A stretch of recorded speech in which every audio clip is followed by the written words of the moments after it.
மறுமை வெற்றிக்கு என்ன வழி என்ற தலைப்பு எனக்கு தரப்பட்டுள்ளது.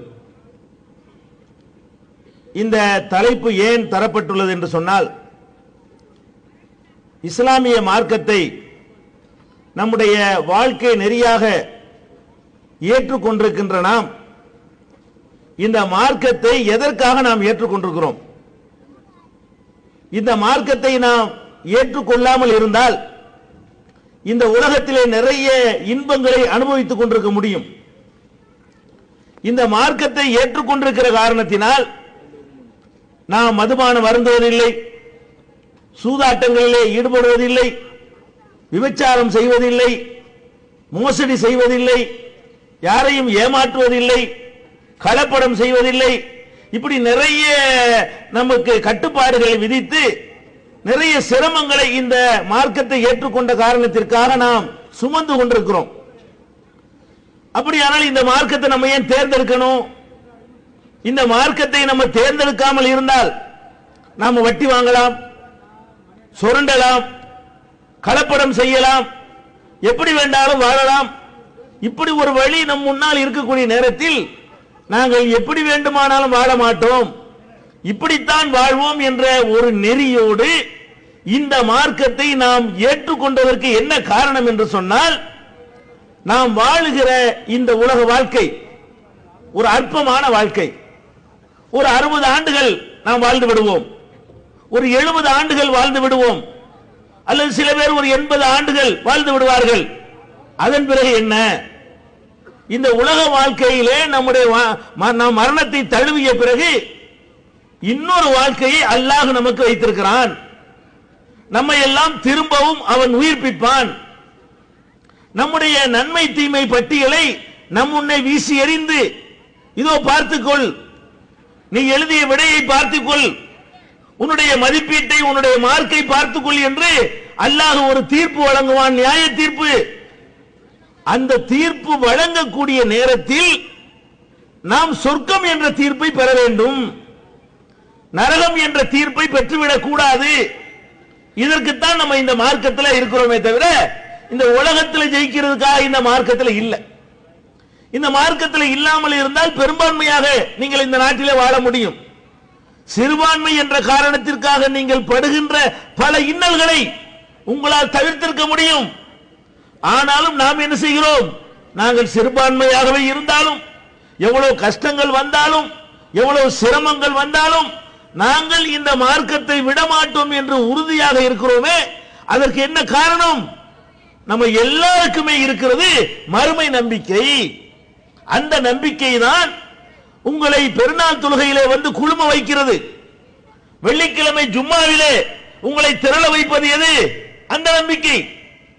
5 வேளை தொழுகையிலே பள்ளி வாசலை நிறைக்கிறீர்களே, அதற்கு அடித்தளமாக இருப்பது என்ன? தொலை வருபவர்களுக்கு ஆளுக்கு 100 ரூபாய் தருவாங்களா? அந்த நம்பிக்கை. நீங்கள் பகல் காலங்களிலே ரமலான் மாதத்திலே பட்டினியாக கிடக்கிறீர்களே, அதற்கு அடித்தளமாக அமைந்திருப்பது என்ன? அந்த நம்பிக்கை தான். இந்த உலகத்திற்காக நாங்கள் வாழவில்லை. இந்த உலகத்தில் நாங்கள் சரியான முறையிலே வாழ்ந்தால் மறுமையிலே நாங்கள் வெற்றி பெற முடியும். இதுதான் ஒரு முஸ்லிமுடைய அடிப்படையாக இருக்கிறது. இது நான் சொல்லி தெரிகிற ஒரு அடிப்படை இல்லை, நீங்கள் எல்லாம் ஏற்றுக்கொண்டிருக்கிற ஒரு அடிப்படை. உங்கள யாருக்கும் இதுல சந்தேகமே இருக்காது. இஸ்லாம்னா மறுமை தான். இஸ்லாம் என்றால் மறுமை வாழ்க்கை தான், மரணத்திற்கு பின் உள்ள வாழ்க்கை தான், மௌத்துக்கு பிறகு ஏற்படக்கூடிய நியாய தீர்ப்பு நாளிலே நல்ல தீர்ப்பை பெற வேண்டும் என்பதுதான் இஸ்லாம். இதையெல்லாம் நம்ம நல்லா விளங்கி வைத்திருக்கிறோம். ஆனால் ஒன்றை விளங்கவில்லை. அதுதான் அடிப்படை என்று விளங்கி வைத்திருக்கிறோமே தவிர என்ன விளங்கல? அந்த மறுமையில வெற்றி பெறுவதற்கு என்ன வழியில போகணும், என்ன பாதையில போகணும், பாதையை தான் விளங்காம இருக்கிறோம். லட்சியத்தை எல்லோரும் விளங்கி வைத்திருக்கிறோம். அந்த மறுமையில வெற்றி பெறுவதற்கு என்ன வழி தெரியல. அமெரிக்காவுக்கு போகணும்னு ஆசைப்படுகிறோம். ரூட் தெரியாம வேற பிளைட்ல போய் ஏறினா போய் சேர முடியுமா? அது எந்த ரூட்ல போகணும், எந்த முறையில் போகணும் என்பதை விளங்கி வைத்திருந்தால் தான் நீங்கள் எந்த இடத்தை நோக்கி செல்ல போகிறீர்களோ அதை அடைய முடியும். இந்த காரைக்குடி மீட்டிங் வருவதற்காக வேண்டி சென்னைக்கு போற ரூட்ல போனீங்கன்னா உங்களுக்கு வந்து சேர்ந்திருக்க முடியுமா? காரைக்குடி மீட்டிங் வரக்கூடியவர்கள் காரைக்குடியை நோக்கி செல்லக்கூடிய சாலையிலே சென்றால் தான் அந்த ஊரை அடைய முடியும். ஆனால் மறுமை வெற்றிக்கு என்ன வழி? மறுமை வெற்றிக்கு உரிய பல விஷயங்களை தெரிந்து வைத்திருக்கிறீர்கள். அந்த வழியை உங்களிலே அதிகமான பேர் தெரிந்து வைத்திருப்பதாக தெரியவில்லை. நீங்க எப்படி தெரிந்து வைத்திருக்கிறீர்கள்? நாம் எல்லாம் தெரிந்து வைத்திருக்கிறோம். நாம மறுமையில் வெற்றி பெறுவதாக இருந்தால் நம்முடைய அஜர்த்துமார்கள் நமக்கு என்ன சொல்கிறார்களோ அது அப்படியே கேட்போம். அது போதும், நம்ம வெற்றி பெறுவதற்கு அதுவே போதும். அஜர்த்து சுன்னத்துன்னா நம்ம அதை செய்வோம், அஜர்த்து ஹராம்னா அதை விட்டுருவோம், அஜர்த்து முஸ்தகப்புண்டார்னா அதுக்கு ஆதரவா நிற்போம் என்கிற மாதிரியான ஒரு மனநிலைக்கு நாம் தள்ளப்பட்டிருக்கிறோம். அல்லது நம்ம எப்படி நினைக்கிறோம்? ஊர்ல எல்லாரும் எப்படி போறாங்களோ, ஊர்ல அதிகமான மக்கள் எப்படி போறாங்களோ அந்த ரூட்ல நம்ம போய்கிட்டே இருப்போம், அதுல வெற்றி பெற்றுடலாம் அப்படி நம்ம நினைத்துக் கொண்டிருக்கிறோம். ஆனால் உண்மையில இதெல்லாம் மறுமையில வெற்றி பெறுவதற்குரிய ஒரு வழி என்று அல்லாஹ் சொல்றானா? அல்லாஹ் சொல்லல. எந்த அல்லாஹ்வுடைய நியாய தீர்ப்புக்கு நீங்கள் அஞ்சு இஸ்லாத்தில் இருக்கிறீர்களோ அந்த அல்லாஹ் உங்களுக்கு என்ன சொல்றான் தெரியுமா? இந்த மெஜாரிட்டியை பாத்துறாத, பெரும்பான்மையை பாத்துறாத, ஊரோட ஒத்து போறேன்னு சொல்லிட்டு மார்க்க விஷயத்துல வளைஞ்சு கொடுத்துறாத. ஊரோட ஒத்து போங்க. எதுல ஒத்து போகணும்? உலக விஷயங்கள்ல ஒத்து போங்க, நிர்வாக விஷயத்துல ஒத்து போங்க, வணக்க வழிபாட்டில் ஒத்து போக முடியுமா? அப்ப மார்க்க விஷயத்துல ஊரோட ஒத்து போகணும், மெஜாரிட்டி அனுசரித்து போகணும் என்ற ஒரு மனநிலையின் வெளிப்பாடாகத்தான் இன்றைக்கு நாங்கள் சொல்லக்கூடிய செய்திகள் மக்களால் எதிர்க்கப்படுகிறது. ஏன்? நாங்கள் ஊரோடு ஒத்து போக கூடாது என்று சொல்கிறோம். யாரோடு ஒத்து போக வேண்டும்? அல்லாஹ்வோடு மட்டும்தான் ஒத்து போக வேண்டும், அல்லாஹ்வுடைய ரசூலோடு மட்டும்தான் ஒத்து போக வேண்டும். மார்க்க விஷயத்தில் வேறு எவரோடும் ஒத்து போக கூடாது என்று நாங்கள் சொல்கிறோம். ஏன் இப்படி சொல்கிறோம்? அல்லாஹ் திருமறை குர்ஆனில் அப்படி நமக்கு சொல்லி தருகிறான். ஒயின் துதி அக்ஸர மன் ஃபில் அர்லி யுதில்லுக அன் சபீலில்லாஹ். இந்த பூமியிலே வாழுகிற பெரும்பான்மை மக்களை நபியை நீங்கள் பின்பற்றுவீர்களேயானால் உங்களையும் அல்லாஹ்வுடைய பாதையை விட்டவர்கள் வழிகெடுத்து விடுவார்கள். பெரும்பான்மையான ஆட்களை நீங்க பின்பற்றினீங்கன்னா உங்களையும் வழிகெடுத்து விடுவார்கள் என்று நபிகள் நாயகம் ஸல்லல்லாஹு அலைஹி வஸல்லம் அவர்களுக்கு அல்லாஹ் எச்சரிக்கை பண்றான். அப்ப மெஜாரிட்டியை பார்த்து கொண்டு முடிவெடுக்க முடியுமா? முடியாது. உலக விஷயத்தில் கூட இப்படி எடுக்க முடியாது. இப்படி கொஞ்சம் கற்பனை பண்ணி பாருங்களேன். நம்ம காரைக்குடியில் வீடு வீடா போய் ஒரு கருத்து கணிப்பு நடத்துவோம். என்ன கருத்து கணிப்பு நடத்துவோம்? சினிமா பார்க்கிறது நீங்க பார்க்கிறீங்களா இல்லையா கருத்து கணிப்பு நடத்துங்க. முஸ்லிம்கள்ட்ட மட்டும் நடத்துங்க. அதிகமான பேர் என்ன சொல்லுவாங்க? பார்க்கிறது இல்லைம்பாங்களா, பார்க்கிறேன்பாங்களா? நெஞ்சில கை வச்சு சொல்லுங்க. அதிகமான பேர் என்ன சொல்லுவாங்க? பார்க்கிறேன்பாங்க. அப்ப நம்ம ஓட்டெடுப்பு பார்த்தோம்னு சொன்னா 1000 முஸ்லிம்கள்ட்ட கேட்டா 975 பேர் என்ன செய்வாங்க? நாங்க சினிமா பார்க்கிறோம். ஒரு 25 பேயன் இருப்பானுவோ, நாங்க பார்க்க மாட்டோம். இப்ப நம்ம என்ன செய்யணும்? முடிவு பண்ணணும். ஜமாத்தெல்லாம் கூட்டி வைத்து பள்ளிவாசல்ல கூட்டி ஓட்ட கொட்டி இப்ப 975 பேர் சினிமா பார்க்கிறது என்று முடிவு செய்து விட்ட காரணத்தினால் இன்னையிலிருந்து சினிமா பார்க்கிறது ஹலால் சொல்ல இயலுமா? அல்லது வீடு விடா போய் தொழுவுற ஆட்களை கணக்கு எடுங்க. 5 வேளை தொழுவுற ஆள் எத்தனை? காரைக்குடியில் உள்ள எல்லா முஸ்லிம்கள்ட்டையும் கணக்கு எடுத்தோம்னு சொன்னா எவ்வளவு தேரும்? இதே கணக்கு தான் தேரும். 1000க்கு 950 975 தேரும். அப்ப ஓட்டு போட்டு வச்சு எல்லாத்தையும் குலுக்கி பார்த்தீர்களா? தொலைவில்லை என்பவர்கள் தான் இன்றைக்கு அதிகமாக இருக்கிறார்கள். அதனால் நாமும் அதே மாதிரி முடிவு பண்ணி இனிமேல் தொழுவை தேவையில்லை, பள்ளிவாசல் எடுத்து மூடி விடுவோம் அப்படின்னு முடிவு எடுப்போமா? எடுத்தா ஒத்துக்குவீங்களா? அப்ப நமக்கு தெரிகிறது இந்த பெரும்பான்மை அடிப்படையில் நம்ம தீர்மானிக்க முடியாது. பெரும்பான்மை முஸ்லிம் பள்ளிவாசலுக்கு வராம இருக்கா, இவன் செய்யற மத்த காரியம் எப்படி சரியா இருக்கு? பெரும்பான்மை முஸ்லிம் எல்லா தப்பும் செய்யக்கூடியவனாக இருக்கிறான். அப்ப மெஜாரிட்டி அடிப்படையில் ஒரு தீர்மானத்தை எடுத்துக்கொண்டு அதெல்லாம் மார்க்கம் சொல்கிறீர்கள். நீங்கள் மார்க்கம் என்று செய்கிற பல காரியங்களை எடுத்து பார்த்தால் அது குர்ஆனில் ஆதாரம் இல்லை, நபி வழியில் ஆதாரம் இல்லை. ஆனால் என்ன சொல்கிறீர்கள்? நிறைய பேர் செய்யறோம்ல, ஊர்ல ஒன்னா செஞ்சுக்கிட்டு இருக்கிறோம். ஊர்ல ஒன்னா இது மட்டுமா செய்யறீங்க? ஒன்னா சேர்ந்து கொண்டு டவுரி வாங்குறீங்க. ஊர்ல சேர்ந்து என்ன பண்றீங்க? பெண் வீட்டார்ட்ட டவுரி வாங்குறீங்க இல்லங்க? டவுரி வாங்கக்கூடியவர்கள் அதிகமா, வாங்காதவர்கள் அதிகமா? வரதட்சணை வாங்கக்கூடியவர்கள் தான் அதிகம் இருக்கா இல்லையா? அந்த வரதட்சணை கூட எப்படி வாங்குறீங்க? ஊரை அழைத்து, உறவினரை அழைத்து, சொந்தக்காரங்களை அழைத்து, நம்ம அத்தனை பேரை அழைத்து, முத்துவள்ளியை அழைத்து, அஜிர்த்துமார்களை அழைத்து எல்லாரையும் சாட்சியா வைத்துக் கொண்டு வாங்குகிறீர்களே. இப்படி வாங்கியவர்கள் அதிகமா, வாங்காதவர்கள் அதிகமா? வாங்கியவர்கள் அதிகம். அப்ப இப்படி தீர்மானம் போட முடியுமா? எல்லோரும் அதிகமான பேர் வரதட்சணை வாங்குகிறோம், அதனால் இனிமேல் எவனால் வரதட்சணை கூடாது என்று சொன்னால் அவன் ஊரை விட்டு ஒதுக்கப்படுவான்னு சொல்லுவீங்களா? வரதட்சணை வாங்குறது ஹலால்னு சொல்லுவீங்களா? அப்போ ஒரு அடிப்படையான ஒரு விஷயத்தை நீங்கள் புரிந்து கொள்ள வேண்டும். இந்த மார்க்கத்திலே மெஜாரிட்டி மைனாரிட்டி என்பதற்கு எந்த மரியாதையும் கிடையாது.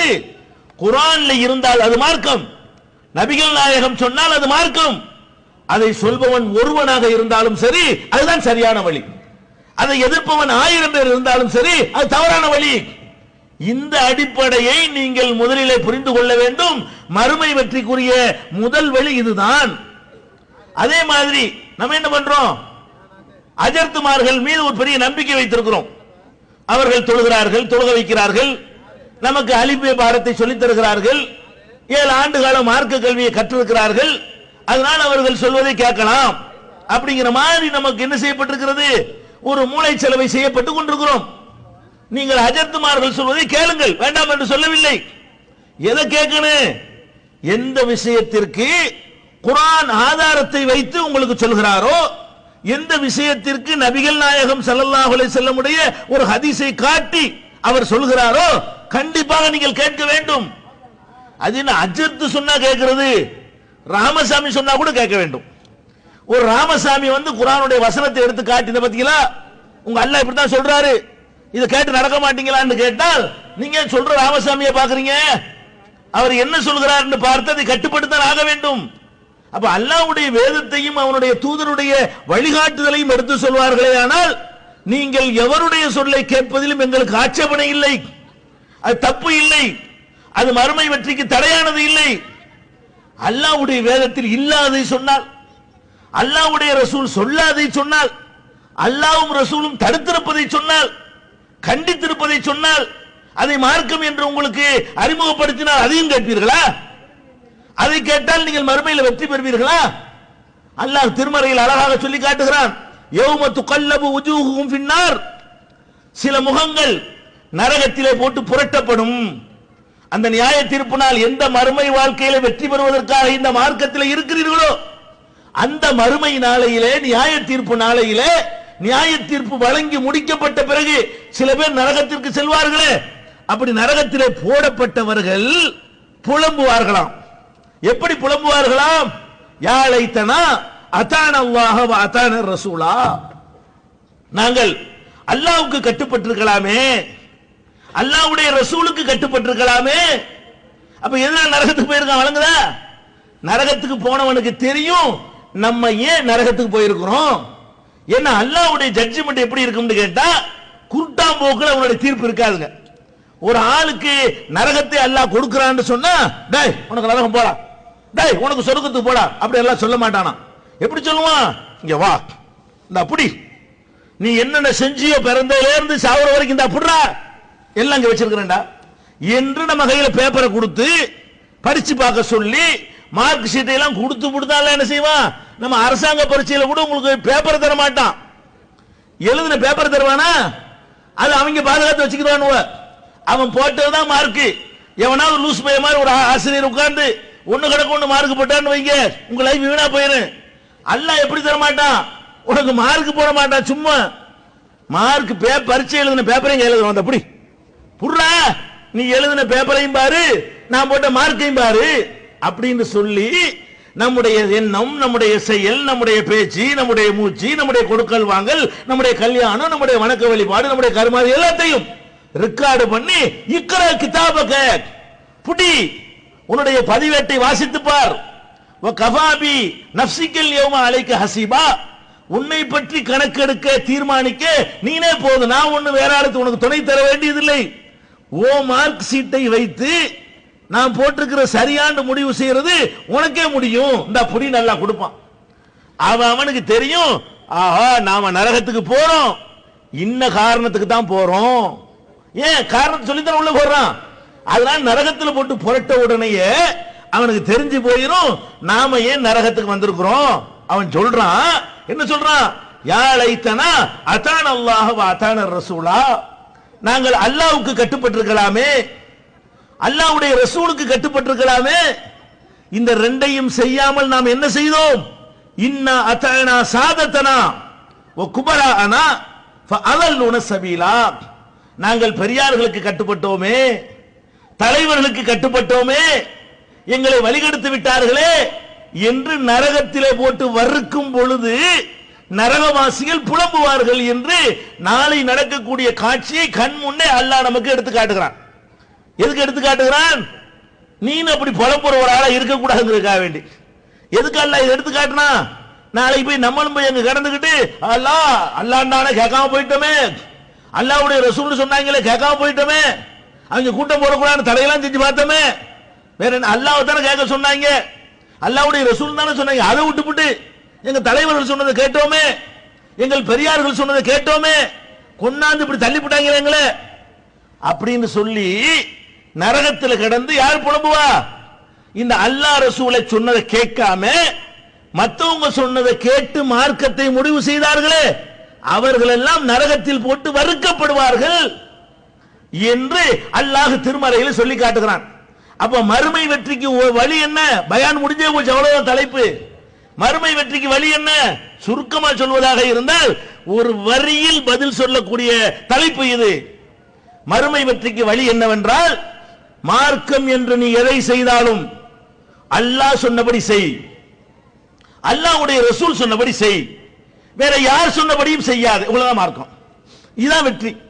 இதுல போயிட்டீங்களா நிச்சயமாக நீங்கள் மறுமையிலே வெற்றி பெறுவீர்கள் அப்படிங்கிற கொள்கையை தான் தமிழ்நாடு தௌஹீத் ஜமாத்தும் சொல்கிறது. நபிகள் நாயகம் ஸல்லல்லாஹு அலைஹி வஸல்லம் அவர்களில் இருந்து இன்று வரை உள்ள நல்ல அறிஞர்கள், சரியான மார்க்க அறிஞர்களும் இதைத்தான் உலகத்திற்கு சொன்னார்கள். அல்லாஹ் சொன்னதை கேளுங்க, அல்லாஹ்வுடைய ரசூல் சொன்னதை கேளுங்க. இதுதான் எங்களுடைய அடிப்படையான விஷயம்ங்க. இப்ப நான் கேட்கிறேன், இதை சொன்ன உடனே இதுல ஒரு கோவம் வர்றதுக்கு என்ன காரணம்? இப்படி சொல்றோம்ல, இப்ப உங்களுக்கு சந்தேகம் வரும். அப்ப அல்லாஹ் சொல்லாதையும் நம்ம செய்யறோமோ, அல்லாஹ்வுடைய ரசூல் சொல்லாதையும் நம்ம செய்யறோமோ, அப்படியான விஷயங்கள் கூட நம்மள்ட்ட இருக்குதோ அப்படின்னு நீங்க நினைப்பீர்கள். இருக்கிறது. ஒன்னு ரெண்டு இல்ல, ஆயிரக்கணக்கில் இருக்கிறது. அல்லாஹ் சொல்லாததை மார்க்கம் என்று நீங்கள் சொல்கிறீர்களே, அது ஒன்று இரண்டு அல்ல, ஆயிரக்கணக்கில் இருக்கிறது. அதையெல்லாம் எதை நம்பி செய்கிறீர்கள்? உங்களுடைய மதகுருமார்களை நம்பி நீங்கள் செய்து கொண்டிருக்கிறீர்கள். இந்த மார்க்கம், இஸ்லாம் என்ற இந்த மார்க்கம் இரண்டு விஷயங்களிலே மற்ற மார்க்கங்கள் இருந்து தனித்து வேறுபட்டு நிற்கக்கூடிய ஒரு மார்க்கம். என்ன மார்க்கம்? இந்த மார்க்கம் என்பது வேறு மார்க்கங்கள் எப்படி அந்த மார்க்கத்தை சொல்லியே சுரண்டுவதற்கு உரிய வாசலை அடைக்காமல் இருக்கிறதோ, சுரண்டுவதற்கு வழி அமைத்து கொடுத்திருக்கிறதோ, அந்த வாசலை எல்லாம் அழுத்தமாக சாத்திவிட்டு மதத்தை சொல்லி சுரண்ட இயலாது அப்படின்னு டிக்ளேர் பண்ணி இருப்பது இந்த மதத்தினுடைய, இந்த மார்க்கத்தினுடைய தனிச்சிறப்புங்க. வேற எந்த மதமாக இருந்தாலும் சொல்லி அந்த மதத்தை சொல்லியே என்ன செய்யலாம்? ஒருத்தனை ஏமாத்தலாம். அந்த மதத்தை சொல்லி பயங்காட்டியே சிலரை அடிக்கலாம். அந்த மதத்தை சொல்லி பயங்காட்டியே ஒருத்தனை என்ன செய்யலாம்? ஏமாத்தலாம், ஃப்ராட் பண்ணலாம். இப்படியான வாசல்களை எல்லாரும் திறந்து வைத்திருக்கும் பொழுது இஸ்லாத்தினுடைய சிறப்பு என்ன? எந்த மனுஷனும் எந்த ஒரு மனுஷனையும் இஸ்லாத்தை சொல்லி சுரண்ட முடியாது. அவ்வளவு அழகான சுரண்டுவதற்கான அத்தனை வாசல்களையும் இஸ்லாம் அடைத்திருக்கிறது என்பது இந்த மார்க்கத்தினுடைய தனிச்சிறப்பு. எப்படி அடைக்கிறது என்று கேட்டால், இஸ்லாம் இறைவனை பற்றி அறிமுகம் செய்யும் பொழுது இறைவன் தேவையற்றவன் என்று ஒரு தத்துவத்தை சொல்லும். எல்லா மார்க்கங்களை எடுத்துக்கிட்டீங்கன்னா இறைவனுக்கு தேவை உள்ளவன்கிற மாதிரியும், அவனுக்காக கொண்டாந்து காணிக்கையை கொட்டுங்கிற மாதிரியும், கொட்டுன காணிக்கைய அவங்க இறைவன் பேரை சொல்லிட்டு இருக்கிறாங்களே அவங்க சுருட்டிக்கிட்டு போற மாதிரி இருப்பதை நீங்கள் பார்ப்பீர்கள். இஸ்லாம் என்ன சொல்லுது? திருக்குரான் தமிழாக்கம் தயாராகிவிட்டது. 8வது பதிப்பு. அனைவருக்கும் புரியும் எளிய நடை, தேவைப்படும் வசனங்களுக்கு தெளிவான விளக்கங்கள், கலை சொற்களின் விளக்கங்கள், திருக்குரான் எவ்வாறு அருளப்பட்டது, எவ்வாறு தொகுக்கப்பட்டது என்பது குறித்து முழுமையான விளக்கம், நபிகள் நாயகம் ஸல்லல்லாஹு அலைஹி வஸல்லம் காலம் முதல் இன்று வரை குரான் பாதுகாக்கப்பட்ட வரலாறு, திருக்குரான் இறைவனின் வார்த்தைகள் என்பதற்கான அடுக்கடுக்கான ஆதாரங்கள், முந்தைய பதிப்புகளை விட மெருகூட்டப்பட்ட செய்திகள், கூடுதலான பக்கங்கள், அழகிய வடிவமைப்பு, உயர்தரமான பைண்டிங். விலை ரூபாய் 300 மட்டுமே. வெளியீடு மோன் பப்ளிகேஷன்ஸ், நம்பர் 83/3, மூர் தெரு, மண்ணடி, சென்னை 1. போன் 65690810. இஸ்லாம் இறைவனை பற்றி அறிமுகம் செய்யும் பொழுது இறைவன் தேவையற்றவன் என்று ஒரு தத்துவத்தை சொல்லும். எல்லா மார்க்கங்களை எடுத்துக்கிட்டீங்கன்னா இறைவனுக்கு தேவை உள்ளவன்கிற மாதிரியும், அவனுக்காக கொண்டாந்து காணிக்கையை கொட்டுங்கிற மாதிரியும், கொட்டுன காணிக்கைய அவங்க இறைவன் பேரை சொல்லிட்டு இருக்கிறாங்களே, அவங்க சுருட்டிக்கிட்டு போற மாதிரி இருப்பதை நீங்கள் பார்ப்பீர்கள். இஸ்லாம் என்ன சொல்லுது?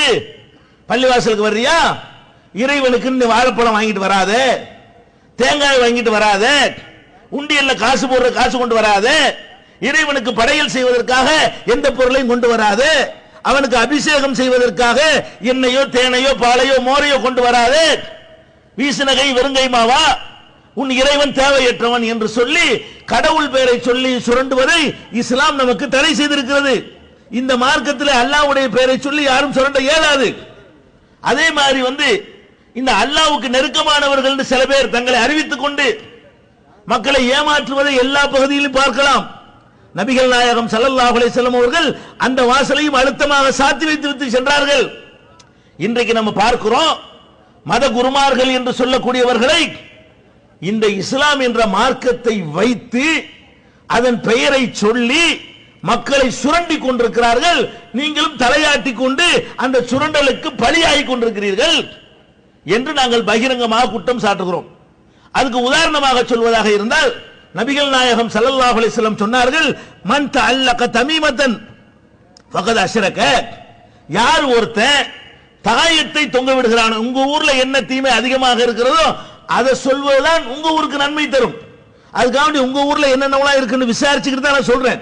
இந்த காரைக்குடியில் என்ன நடக்கிறது என்று சொன்னால், நபிகள் நாயகம் ஸல்லல்லாஹு அலைஹி வஸல்லம் தடை செய்தார்களே, மன் தஅல்லக தமீமத்தன் ஃபகத் அஷ்ரக. யார் ஒருத்தன் தாயத்தை தொங்க விட்டு கொண்டானோ அவன் அல்லாஹ்வுக்கு இணை கற்பித்து விட்டான். ஒரு நோய் வருகிறது, ஒரு நொடி வருகிறதா, கழுத்துல ஒன்ன கொண்டு மாட்டு, நோய் போயிரும். இடுப்புல கொண்டு அதை கட்டு, நோய் போயிரும். தோல் புஜத்தில் உன்னை கட்டிக்க, உனக்கு முசீபத்து விளைகிறேன். உனக்கு வியாபாரம் வேணுமா, இந்த படத்தை கொண்டே கடையில மாட்டு, வியாபாரம் பிச்சுக்கிட்டு போவோம்.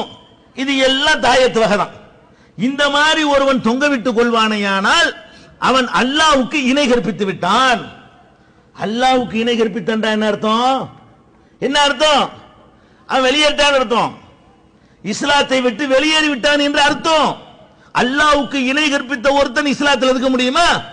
அப்ப அல்லாஹ்வுக்கு ஈக்குவலாக நீ ஒரு பொருளை நம்புகிறாய், தாயத்தை நம்புகிறாய், தட்டை நம்புகிறாய், தகடை நம்புகிறாய், நூலை நம்புகிறாய். இப்படி நம்பினால் நீ இஸ்லாத்தை விட்டு வெளியேறி விட்டாய் என்று நபிகள் நாயகம் சொல்கிறார்கள். ஆனால் மார்க்கத்தினுடைய காவலர்கள் என்று சொல்லக்கூடிய மத குருமார்கள் என்ன செய்து கொண்டிருக்கிறார்கள்? உங்களுக்கு தலைவலி என்று போகிறீர்களா, வைத்த வலி என்று போகிறீர்களா, வேறு ஏதாவது பிரச்சனை என்று போகிறீர்களா, 3 நாளா புள்ள சாப்பிட மாட்டான்னு சொல்றீங்களா, தூக்கத்துல முழிச்சு முழிச்சு கத்துறான்னு சொல்றீங்களா, உடனே வெட்ட போறது. அது அதுக்குரிய டாக்டர்கிட்ட போ, அதுக்குள்ள ஆலோசனை கேட்கிற விட்டுட்டு இவர் யார்? நம்ம மாதிரி ஒரு மனிதர். இவற்றை போய் நம்ம கேட்கிறோம், மூளை வேணாமான்னு யோசிக்கணுமா இல்லையா? நம்ம போய் என்ன செய்யறது? அசர்த்து புள்ள 3 நாளா தூங்கல, அசர்த்து புள்ள முழிச்சு முழிச்சு கத்துறான், அசர்த்து பையன் ஒரு மாதிரியா இருக்கிறான், பையன் அப்படி முழிச்சு முழியா இருக்கிறான், அசர்த்து வைத்த வலி 5 நாளா வைத்த வலி, அசர்த்துக்கு வைத்த வலி ஆஸ்பத்திரிக்கு போயிட்டு இருக்கிறாரு, கண்ணால பாக்குறோம். அசர்த்து விட்டு பிள்ளைக்கு வைத்த வலினா ஆஸ்பத்திரியில் சேர்க்கிறாரு, கண்ணால பாக்குறோம். அசர்த்து விட்டு பையன் ஒழுங்கா படிக்கலான்னு சொன்னா டியூஷன் வச்சு படிச்சு கொடுக்குறாரு, கண்ணால பாக்குறோம். நம்ம என்ன பண்றோம்? இவருக்கு அசர்த்துல போயிரு, அசர்த்து நீங்க தான் செய்யணும். அசர்த்து அந்த மாதிரியான திறமை உள்ளவரா இருந்தா அவர் அசர்த்தா இருப்பாரா? அசர்த்தாவை ஏன் ஆகுறாங்கன்னு விளங்குதா? ஏன் ஆகுறாங்க? பள்ளிக்கூடத்தில் படிக்க வச்சாங்க, படிப்பு ஏறல, மதரசாக்காச்சு அனுப்பு, அப்படித்தான் அசர்த்தா ஆகுறோம் நாங்கெல்லாம். அசர்த்தா எப்படி ஆகுறது? ஒழுங்கா படிச்சு நல்ல மார்க் வாங்கி இருந்தா நாங்கெல்லாம் ஒரு டாக்டராவோ என்ஜினியராவோ வேற மாதிரி நாங்க போயிருப்போம். எங்க அப்பா அம்மாட்ட கூட படிக்க வைக்கிறாங்க, படிப்பு ஏறல. அப்ப என்ன பண்றாங்க? படிப்பு தான் ஏறல, ஓத வச்சு போடுங்க. ஓத போடுறது என்ன ஊரை போடுற மாதிரி. அப்ப என்ன செய்யறது? எங்களை எல்லாம் ஓத போட்டாங்க. அப்ப நம்ம என்ன வழங்கணும்? நம்ம போய் படிக்கலன்னு போய் அசத்தில் போய் கேட்கலாமா? அவருக்கே ஏறலையே அப்படின்னு கூட விளங்காம நம்ம என்ன பண்றோம்? அசர்த்து நீங்க தான். அவர் என்ன பண்ணுவாரு? அப்படியா, இங்க வாங்க, தட்டு எழுதி தட்டுல நம்பர் நம்பரை நம்ம போடுவார். இதை கரைச்சு குடிங்க, 11 நாளைக்கு கரைச்சு குடிங்க, சரியா போயிடும். ஒரு 500 ரூபா கொடுத்துட்டு போங்க. எப்படிங்க? பெரிய பயங்கரமான இந்த பெரிய வைத்தியம் இது. பெரிய பெரிய டாக்டர் இருக்கான் பாருங்க, ஸ்பெஷல் அமெரிக்கா லண்டன் படிச்சுட்டு வந்தவன், அவனுக்கு கூட கன்சல்ட் பீஸ் 200 ரூபா தான். அவனுக்கு கூட கன்சல்டிங் எவ்வளவு வாங்குவான்? மெட்ராஸ் மாதிரி ஊர்கள்ல ஒரு 200 ரூபா வாங்குவான். மெட்ராஸ்ல 20 ரூபா வாங்குற நல்ல டாக்டர்களா இருக்கிறார்கள். இவர்கிட்ட அசரத்திட்ட போனீங்கன்னு வைங்க, கன்சல்டிங் ஃபீஸ் எவ்வளவுங்க? ஒரு 501 ரூபா கொடுங்க, எல்லாம் அந்த 1 ரூபா ஒட்டிக்கிறாரு. ஒரு 1100 ரூபா வெட்டுங்க. வைத்த வலின்னு போனீங்களா, இது வைத்த வலி இல்ல, டாக்டர்கிட்ட போயிடாத. அந்த வேப்ப மரத்தில் 3 பேய் இருக்கிறது, பேய் கோளாறு, ஏவல் வச்சுட்டான், செய்வினை வச்சுட்டான், அந்த ஏத்து வீட்டுக்கார என்னமோ உனக்கு பண்ணிவிட்டா, இப்படி நினைச்சாது பயத்தை காட்டி அதுக்கு என்ன செய்யணும்? இதை போடு, கழுத்தில் இதை மாட்டிக்க, தோல் அதை மாட்டிக்க இப்படிங்கிறாரு. அட, இவ்வளவு பெரிய பகுத்தறிவு பெற்ற ஒரு மனுஷன் மூளையை அடகு வச்சுவிட்டு இவன் நம்மள மாதிரி ஒரு மனுஷன் இந்த நூல்ல என்ன இருக்கு, அப்படி நூல்ல என்ன இருக்குது? இந்த நூலை நபிகள் நாயகம் அவர்கள் இது மாதிரி நூல் போட்டாங்களா? எவ்வளவோ சஹாபாக்கு நூல் போடுறதுல ஒரு சக்தி இருக்குமே, ஆனால் அந்த சக்தி யாருக்கு கண்டிப்பா இருக்கணும்? நபிகள் நாயகத்துக்கு இருந்திருக்கணும். நம்ம அசரத்தையெல்லாம் விட அவங்க பெரிய அசரத் தானே. எந்த அசரத்தை விடவும் பெரிய அசரத் யாரு? நபிகள் நாயகம் ஸல்லல்லாஹு அலைஹி வஸல்லம் தானங்க. இப்படி ஒரு மார்க்கத்தில் இருந்தால் எவ்வளவோ நோயாளிகள் நபிகள் நாயகம் காலத்தில் நோயாளிகளை போய் சந்திக்க வீடுடா போயிருக்கிறார்கள். போய் என்ன பண்ணாங்க? ஆஹா, என்னப்பா உனக்கு நோய்ங்கிறிய, நோய் இல்லையே உனக்கு, உனக்கு பேயில பிடிச்சிருக்குது, இந்த இதை செய், இதை நூலை முடிஞ்சு போட்டுக்க என்று சொன்னாங்களா? சூப்பர் தாயத்தை வச்சுக்கிற வீட்டுல வந்து வாங்கிட்டு போன சொன்னாங்களா? கரைச்சு குடின்னு சொன்னாங்களா? என்ன சொன்னாங்க? லாபச தஹூர், கவலைப்படாதீங்க, தூய்மையா போயிரும், சுத்தமாயிரும், குணமாயிரும், கவலைப்படாதீங்க, இப்படி ஒரு ஆறுதல் சொல்வார்கள். இதைத்தான் நீங்களும் சொல்லணும், நானும் சொல்லணுமே தவிர இந்த தாயத்துக்கு எங்க இருந்து வேலை? அதே மாதிரி நபிகள் நாயகம் என்ன சொல்வார்கள்? ஒரு நோயாளியை பார்க்க போனார்களே, ஆனால் அதுஹிபில் பாஸ ரப்பன்னாஸ் அல்லாஹும்ம ஷ்ஃபி அன்த ஷாஃபி லா ஷிஃபா இல்லா ஷிஃபாவுக ஷிஃபா லா யுகாதிரு சகமன் வலா அலமா. இறைவா, இந்த நோயை நீ குணமாக்கி விடு, முழுமையா குணமாக்கி விடு, அறவே மிச்சமில்லாத வகையில குணமாக்கி விடு, உன்னை தவிர யார் நோயை குணமாக்குவா? நீ தான் குணமாக்குறவன் அப்படிங்கிற கருத்துப்பட ஒரு சொல்லை அந்த நோயாளிக்கு விளங்குற மாதிரி சொல்லிவிட்டு வருவார்களே தவிர என்ன செய்ய மாட்டார்கள்? தாயத்தை, தட்டோ தகடோ இதெல்லாம் செய்ய மாட்டார்கள். அந்த வாசல் அடைச்சிட்டு போயிட்டாங்க. அது மாத்திரம் இல்ல, அதோட எச்சரிக்கையும் பண்றாங்க. என்னது? எவன் இப்படி தொங்க போட்டுக்கிறானோ அவன் அல்லாஹ்வுக்கு இணை கற்பிச்சிட்டான். ஒரு ஆள் வர்றார் நபிகள் நாயகத்தின் இஸ்லாத்தை ஏற்பதற்காக வேண்டி நாங்கள் உறுதிமொழி எடுக்கிறோம். ஒரு 10 பேர் வருகிறார்கள். 9 பேர்ட்ட உறுதிமொழி எடுத்தார்கள். ஒரு ஆளை திருப்பி அனுப்பிட்டாங்க. அவரும் தாயத்து போட்டிருந்தார். இதை போட்டுக்கிட்டு இஸ்லாத்தில் சேர்ற உறுதிமொழி எடுக்கிற, வெளியே போ என்று நபிகள் நாயகம் ஸல்லல்லாஹு அலைஹி வஸல்லம் அவர்கள் நீ இஸ்லாத்தில் சேர்றேங்கிற ஒரு உறுதிமொழி கொடுத்தால் இதை தூர எரிஞ்சு எடுத்தா அந்த உறுதிமொழி எடுக்கணும். இதுவும் அதுவும் சேர்ந்து இருக்காதுன்ட்டாங்க. தாயத்து நம்பிக்கையும் இஸ்லாம் நம்பிக்கையும் ஒரு உள்ளத்தில் இருக்க முடியாது. இப்படி சொன்ன ஒரு மார்க்கத்திலே மத குருமார்கள் என்ன செய்ய வேண்டும்? உங்களுக்கு அற்பமான இந்த சில்லறை காசுகள் கிடைக்கிறது என்பதற்காக மார்க்கத்தோடு விளையாடுவீர்களா? உங்களுடைய அஜர்த்துமார்கள் தவறான வழிகாட்டினார்கள் என்பதற்காக வேண்டி அதை பின்பற்றி உங்களுடைய மறுமையை பாழாக்கிக் கொள்வீர்களா? மற்றவர்களுக்கு கிடைப்பதை விட உங்களுக்கு எவ்வளவு பெரிய தண்டனை மறுமையில் காத்திருக்கிறது என்று நீங்கள் அஞ்ச மாட்டீர்களா? நீங்கள் எல்லாம் ஏமாந்த குற்றத்துக்கு தான் போவீங்க. அவர் எத்தனை பேரை ஏமாத்தி இருப்பாரு? ஏமாத்துற குற்றத்தில் போய் நின்றால் உன்னால் மறுமையை தாங்கிக் கொள்ள இயலுமா? அடி, மறுமையில் நம்ம வெற்றி பெற இயலுமான்னு சிந்தித்தால் ஏன் சண்டை, ஏன் சச்சரவு? எதுக்கு நீ நான் முட்டி மோதிக்கிறோம்? இதை சொல்றதுனால உங்கள்ட்ட ஏச்சு பேச்சு வாங்குறாங்க, எங்களுக்கு நன்மை என்ன? எவ்வளவு தரக்குறைவாக மேடைகள் போட்டு திட்டுகிறீர்கள். அப்படிலாம் நாங்கள் திட்ட மாட்டோம். பாயிண்டுகள் எடுத்து வாதங்களை வைப்போம். எந்த மனுஷனையும் திட்டுகிற இயக்கம் இல்லை தமிழ்நாடு தௌஹீத் ஜமாத்.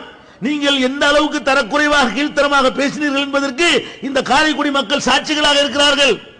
அந்த மாதிரி நாங்கள் பேச மாட்டோம். எதுக்கு இதெல்லாம்? நீ என்ன திட்டினாலும் சரி, இந்த சீர்திருத்தம் தொடரும், பின்வாங்க மாட்டோம் என்று இருக்கிற காரணம் என்ன? மறுமையில் வெற்றி பெறுவதற்கு இதுதான் வழி. இந்த வழிக்கு எதிரான வழியை மத குருமார்கள் உங்களுக்கு சொல்லி தருகிறார்களா இல்லையா? இப்படி உங்களை நம்ப வைத்துக் கொண்டிருக்கிறார்களா இல்லையா? அதே போல ஒரு நல்ல காரியம் செய்ய போகிறீர்கள், ஒரு கல்யாணம் செய்ய போகிறீர்கள், குழந்தைக்கு பேர் வைக்க போகிறீர்கள், அல்லது ஏதோ வீடு வாங்க போகிறீர்கள். வாங்க வேண்டியது பேசாம ஒன்னு அஜர்த்து என்னைக்கு கல்யாணம் வைக்கலாம், என்னைக்கு கல்யாணம் வைக்கலாம், இதுக்கு அஜர்த்துக்கு இங்க அஜர்த்து ரோல் இதுல என்னன்னு என்னைக்கு கல்யாணம் வைக்கலான்னு நீனு பொண்ணு வீட்டுக்காரன் சேர்ந்து முடிவு பண்ணு. 2 பேருக்கு வசதியான ஒரு நாளை பார்த்து கல்யாணத்தை பண்ணிட்டு போ. அல்ல ஞாயிற்றுக்கிழமை மண்டபம் ஃப்ரீயா கிடைக்கும்னா ஞாயிற்றுக்கிழமை வச்சுட்டு போ. அல்ல பள்ளிக்கூடம் லீவ் விடக்கூடிய நாளில் வை, மழை இல்லாத காலமா வச்சு முடிவு பண்ணு. இதெல்லாம் நம்மளும் முடிவு செய்து கொள்ள வேண்டிய ஒரு மேட்ரு. இங்க அஜர்த்துக்கு என்ன ரோலு? இவன் என்ன செய்யறான்? அஜர்த்து வீடு கட்டணும், அஸ்திவாரம் போடணும். ஒரு நாளை பார்த்து சொல்லுங்க. அவர் என்ன செய்வாரு? காலண்டர் எடுத்துக்கிட்டு இந்த எவனை எழுதி வச்சிருப்பான்ல, ராகு காலம் எம்மா கண்டம் குளிக்க அது இது அதை வச்சுக்கிட்டு நீங்க 17ஆம் தேதி 4 மணிக்கு வச்சுக்கிறீங்க. நான் என்ன கேட்கிறேன், ஒரு காரியத்தை என்னைக்கு செஞ்சா நல்லா இருக்கும், என்னைக்கு செஞ்சா நல்லா இருக்காது என்று சொல்லக்கூடிய இது விளக்கக்கூடிய குர்ஆன் ஆயத்து எது? இந்த இல்மை எங்க இருந்து நீங்கள் பெற்றீர்கள்? வெள்ளிக்கிழமை நல்ல நாள், சனிக்கிழமை கெட்ட நாள் என்று சொல்லக்கூடிய ஞானத்தை நீங்கள் எங்கிருந்து பெற்றீர்கள்? எந்த குர்ஆன் வசனம் உங்களுக்கு இதை சொல்லி தந்தது? எந்த நபிகள் நாயகம் ஸல்லல்லாஹு அலைஹி வஸல்லம் உடைய வழிகாட்டுதலில் இருந்து இதை அறிந்து கொண்டீர்கள்? நபிகள் நாயகம் ஸல்லல்லாஹு அலைஹி வஸல்லம் அவர்கள் சொன்னார்கள், மன்னத அர்ராஃபன் ஃபஸத்தகஹு பிமா யகூல் ஃபகத் கஃபர பிமா உன்சில அலா முஹம்மத்.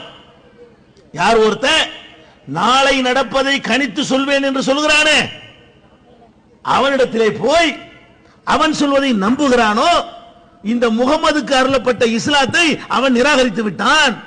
அதை நம்புனா இதை மறுக்கிறேங்கிறாங்க. நல்ல நாள் கெட்ட நாள் என்பதை நீ நம்பினால், ஒரு மனுஷன் சொல்றான், நீ வெள்ளிக்கிழமை பண்ண ஆகான் இருப்ப, திங்கக்கிழமை இருந்தா ஓகோன் இருப்ப, வளர் பிறையில கல்யாணம் பண்ணா வளர்ந்துகிட்டே போயிருவ, தேய் பிறையில பண்ணா தேஞ்சுக்கிட்டே போயிருவ, செவ்வாய்க்கிழமை பண்ணா வெறுவாயா போயிருவ, புதன்கிழமை போட்டா அது எங்கேயோ போயிருவ, இப்படி எல்லாம் வாய்க்கு வந்தெல்லாம் விட்டு அடிக்கிறானே, அதை கேட்டுக்கிட்டு வந்து நீங்க நம்பினால் நீங்கள் முகமதுக்கு அருளப்பட்ட மார்க்கத்தை நம்பலங்கிறாங்க. அதை நம்புனா இதை நம்பல, இதை நம்புனா அதை நம்பல. அப்ப முகமதுக்கு அருளப்பட்ட மார்க்கம் இஸ்லாம் இருக்க, அதை நம்பக்கூடிய ஒரு உள்ளத்தில் எது இருக்க முடியாது? அஜர்த்திட்ட போய் நல்ல நாள் கேட்கறது இருக்க முடியாது, பால் கித்தாப் இருக்க முடியாது, அது மாதிரி நகசு பார்க்கிறது இருக்க முடியாது. எது உனக்கு வசதியான நாளோ எல்லா நாளும் நல்ல நாள் தான். அன்னு சொல்ல போனால் நபிகள் நாயகம் ஸல்லல்லாஹு அலைஹி வஸல்லம் சொன்னார்கள், லா தசுப்பு தஹ்ர, காலத்தை குறை கூறாதீர்கள், ஃபஇன்னல்லாஹு வத்தஹ்ரு, காலத்தை குறை சொன்னா அல்லாஹ்வை குறை சொன்ன அர்த்தம். நபிகள் நாயகம் சொல்லுகிறார்கள், அல்லாஹ் சொல்வதாக நபிகள் நாயகம் ஸல்லல்லாஹு அலைஹி வஸல்லம் சொன்னார்கள், யசுப்புனி இப்னு ஆதம், மனிதன் என்னை திட்டுகிறான், மனிதன் என்னை திட்டுகிறான் அல்லாஹ் சொல்லிட்டு அல்லாஹ்வே அதுக்கு தஃப்சீர் பண்றான், விளக்கம் தர்றான். மனிதன் என்னை திட்டுகிறான் அர்த்தம் தெரியுமா? அவன் காலத்தை திட்டுகிறான், காலத்தை திட்டுவதன் மூலம் என்னை தான் திட்டுகிறான். அப்ப காலத்தில் என்ன செய்யக்கூடாது? முஹர்ரம் கெட்ட நாள், சபர் கெட்ட நாள், ரபியுல் அவல் நல்ல நாள் என்ற மாதிரியான பேச்சுக்களை நீங்கள் பேசினால் அல்லாஹ்வே கெட்டவங்கிறீங்க. ஒரு கிழமை என்ன கிழமைங்கிற தன்னால உண்டானதா அல்லாஹ் உண்டாக்குனதா? அல்லாஹ் உண்டாக்கி வைத்திருக்கிற ஒரு காலத்தை, அல்லாஹ் டிசைட் பண்ணக்கூடிய ஒரு விஷயத்தை காலம் டிசைட் பண்ணுகிறது என்று நீங்கள் சொன்னீர்களேயானால் நீங்கள் என்னையைத்தான் திட்டுகிறீர்கள், என்னையைத்தான் குறை சொல்கிறீர்கள் என்று நபிகள் நாயகம் ஸல்லல்லாஹு அலைஹி வஸல்லம் அவர்கள் அல்லாஹ் சொன்னதாக நமக்கு எடுத்து சொல்கிறார்கள். நீங்க என்ன பண்றீங்க? ஒரு நாள் கெட்ட நாளுங்கிறீங்க, ஒரு நாள் நல்ல நாளுங்கிறீங்க. இது பொதுமக்களாகிய நீங்களா கண்டுபிடிச்சதா? இல்ல, உங்கள் மீது தவறு இல்லை, இனிமேல் நீடித்தால் உங்கள் மீது தவறு. இதுக்கு முன்னாடி நீங்கள் கடைபிடித்தீர்கள், அதுக்கு நீங்களா காரணம்?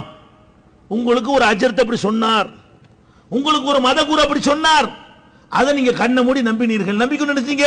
எத்தனை ஊர்ல பாக்குறோம், சஃபர் மாசம் அந்த ஒரு மாசத்துக்கு கல்யாணம் பண்ண மாட்டாங்க.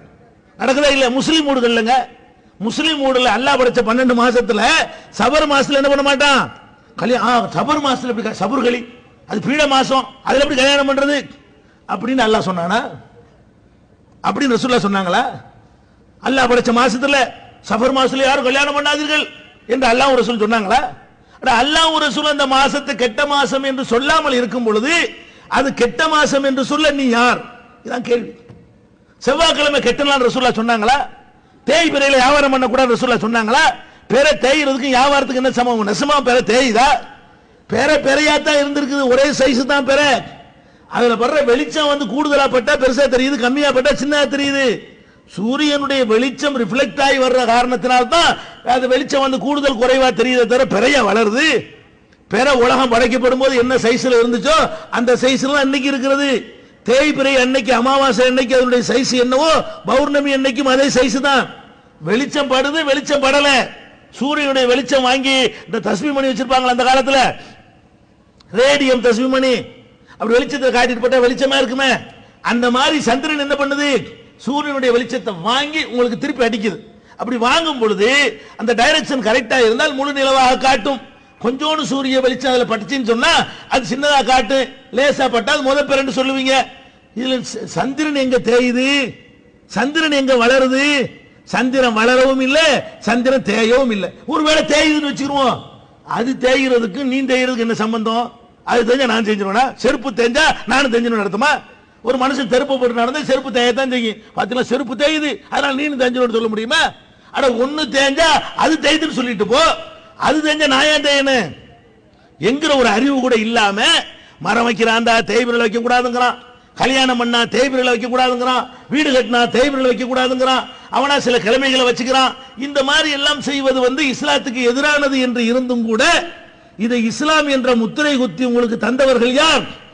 இந்த மூட நம்பிக்கையை உங்களிடத்தில் விதைத்தவர்கள் யார்? அசர்த்துமார்கள் இல்லையா? மத குருமார்கள் இல்லையா? மார்க்க அறிஞர்கள் என்று சொல்கிறார் அவர்கள் இல்லையா? இது சுட்டி காட்டுறோம். எதுக்காக வேண்டி? அவங்களை திட்டுறதுக்காக வேண்டியா? இல்ல, அவங்களும் சொர்க்கத்துக்கு போகணும், அவங்க மேல அவங்களை காப்பாற்றுறதுக்காக வேண்டி உங்களை நரகத்தில் ஒண்ணு நாங்க விட முடியாது. நீங்கள் நரகத்துக்கு போக கூடாது என்பதற்காக வேண்டி நாங்கள் இதை சொல்கிறோமா? அஜர்த்தை திட்டுறதுக்காக வேண்டி சொல்றோம். நாங்கள் தானே அஜர்த்தை திட்டுறதுக்காக சொல்லல, இந்த செயல் தப்பு என்று சுட்டி காட்டுகிறோம். நீங்கள் நரகத்திற்கு போகக்கூடாது என்பதற்காகவும் அவர்களும் 4 பேர் திருந்தி, ஆமா நம்ம தப்புல செஞ்சிட்டோம், இவ்வளவு காலம் ஏமாத்திட்டோமே, இந்த மாதிரி பண்ணக்கூடாது, இதான மேற்று. இப்படியான விஷயங்கள் எல்லாம் மார்க்கம் என்ற பெயரால் இந்த சமூகத்திலே திட்டம் நுழைக்கப்படுகிறது. இதை சொன்னா பயங்கரவாதி, குழப்பவாதி. இது மாதிரி நீ நடந்தா இஸ்லாம் எவ்வளவு பேர் இஸ்லாத்துக்கு வந்திருப்பான் தெரியுமா? இன்றைக்கு இஸ்லாத்துக்கு வருவதற்கு பல பேர் தடையா இருக்கு, தயக்கமா படுறாங்க. அதுக்கு என்ன காரணம்? என்ன காரணம்? இதைத்தான் கேட்கிறாங்க. என்ன கேட்கிறாங்க? என்னங்க இது, எங்க ஆளுகளா பரவாயில்லை, உங்க ஆளுக்கு தானங்க இந்த தல்சமாத்து பேயின்னு சொல்லி இந்த மந்திரவாதிகள் சொல்லி ரொம்ப ஏமாத்துறதெல்லாம் உங்க சமுதாயத்தில் ஜாஸ்தியா இருக்குன்னு சொல்றாங்களா இல்லையா? அதனால இஸ்லாத்துக்கு வரமாட்டேன்னு மறுக்கிறாங்களா இல்லையா? நீங்க செய்யற எல்லா விதமான மூட நம்பிக்கைகளும் இஸ்லாத்தை நோக்கி வரக்கூடிய மக்களை தடுத்து அங்கே நிப்பாட்டுகிறதா இல்லையா? அப்படிப்பட்ட காட்சி நீங்கள் செய்து கொண்டிருக்கிறீர்கள். இது இஸ்லாத்தில் இல்லாது என்று சொல்கிறோம். அப்ப இந்த மாதிரியான ஒரு அடிப்படையை இங்க ஜமாத்தில் நீங்க பார்க்கிறீர்கள், சமுதாயத்தில் பார்க்கிறீர்கள். அதே மாதிரி இன்னொரு உதாரணத்துக்கு சொல்லி காட்டுகிறேன். நான் வரும் பொழுது ஒரு இடத்துல பார்த்தேன், கல்வத்து நாயகம் தைக்கான்னு ஒன்று போட்டிருந்தாங்க. இங்க காரைக்குடில தான். எதை பார்த்தோம் அதை சொல்லணும். நபிகள் நாயகம் ஸல்லல்லாஹு அலைஹி வஸல்லம் சொன்னார்கள், நீங்கள் தீமையை கண்டால் அதை கையால் தடுங்கள் என்றார்கள். அதை போய் நம்ம கையால் தடுக்க முடியுமா? கையால் தடுக்க முடியாது. ஆனால் முடியாவிட்டால் வாயால் தடுங்கள் என்று சொன்னார்கள், அது முடியும் நமக்கு. அதனால வாயால் தடுக்குகிறோம். இப்ப கல்வத்து நாயகம் தைக்காண்டு ஒரு தைக்காவை போட்டிருந்தார்கள். இதுக்கு என்ன பேசு, ஏன் இப்படி உண்டானது? ஒரு இஸ்லாமிய சமூக அமைப்புக்குள்ளே தைக்காக்கள் எப்படி வந்தன? கல்வத்து எப்படி வந்தது? கல்வத்து நாயகம் என்று எப்படி வருகிறது? ஒரு மனிதனுக்கு இறைத்தன்மை கொடுக்கக்கூடிய தன்மை, அவனை வழிபடக்கூடிய தன்மை, அவனை எல்லை மீறி புகழக்கூடிய தன்மை, இது எப்படி இஸ்லாத்தினுடைய ஒரு அம்சமாக ஆனது? இதுல போய் பாத்தியா ஓதக்கூடியவர்கள் எல்லாம் யார்? இது உங்களுக்கு சொல்லி தந்தவர்கள் யார்? இதுக்கு அங்கீகாரம் தந்தவர்கள் யார்? மதகுருமார்கள் இல்லையா? அசர்த்துமார்கள் இல்லையா? அப்ப நான் கேட்கிறேன், முதல் அடிப்படைக்கு வாங்க. இந்த கல்வத்து நாயகம் என்று சொல்கிறார்கள். கல்வத்துனா என்ன தெரியுமா? கல்வத்துக்கு அர்த்தம் தெரியுமா? கல்வத்து என்றால் தனிமையில் இருக்கிறது, அதாவது துறவரம் அர்த்தம். ஏறக்குறைய என்னது கல்வத்து என்று சொன்னா? சொந்தக்காரங்களை விட்டுவிட்டு, குடும்பத்தாரை விட்டுவிட்டு, ஊர் மக்களை விட்டுவிட்டு, யார்ட்டையும் பேசாம அவர் பாடு தனியா ஒரு இடத்துல உட்கார்ந்துகிட்டு கடவுளுக்காக தவம் செய்யறதுக்கு பேரு கல்வத்து. இப்படி ஒரு நாயகம் இருந்தார்கள்.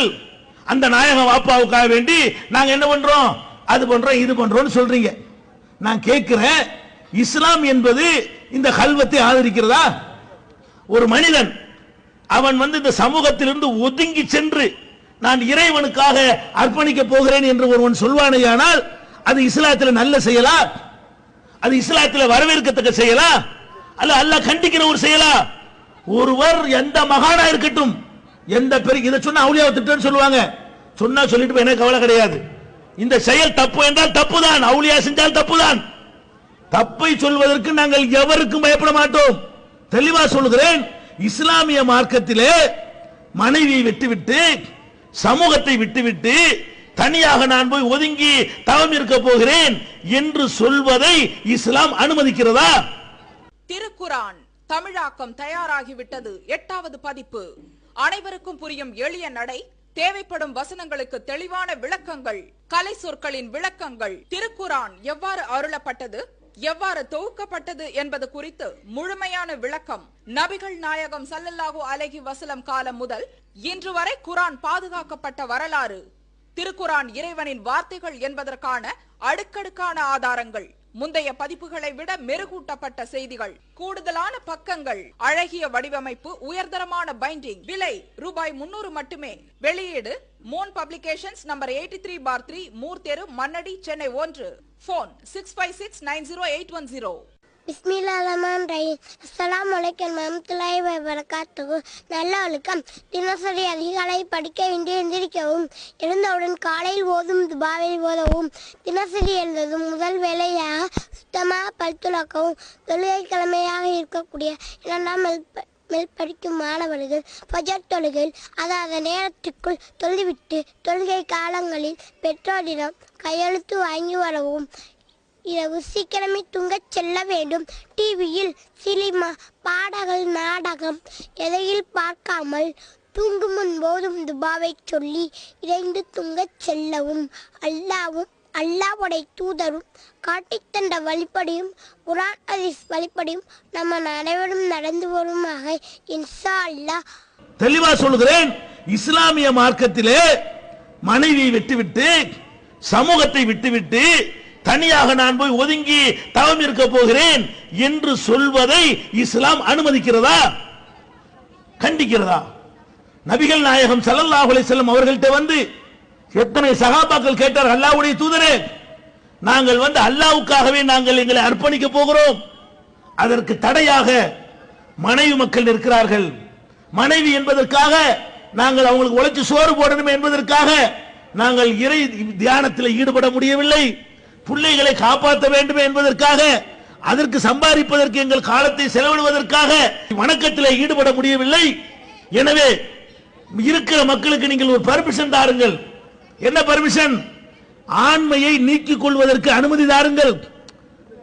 ஆம்பளை எல்லாம் வந்து ரசூல் ஸல்லல்லாஹு அலைஹி வஸல்லம் கேட்கிறாங்க, அல்லாஹ்வுடைய தூதரே, இந்த ஆண்மையை நாங்க நீக்கிக் கொண்டோம் என்று சொன்னால் எங்களுக்கு கல்யாணம் தேவைப்படாது, நாங்க புள்ளக்குட்டி பெற மாட்டோம், ஃபுல் டைமையும் எங்களுடைய வணக்கத்தில் ஈடுபடுவோம், அல்லாஹ்வை வணங்கி கொண்டே இருப்போம், ஒரே தொழுகை, நோன்பு, திக்ரு, ஃபிக்ருன்னு போய் கொண்டிருப்போம், இப்படி ஒரு எங்களுக்கு அனுமதி தாருங்கள் என்று கேட்டார்களே, நபிகள் நாயகம் ஸல்லல்லாஹு அலைஹி வஸல்லம் அவர்கள் அனுமதித்தார்களா?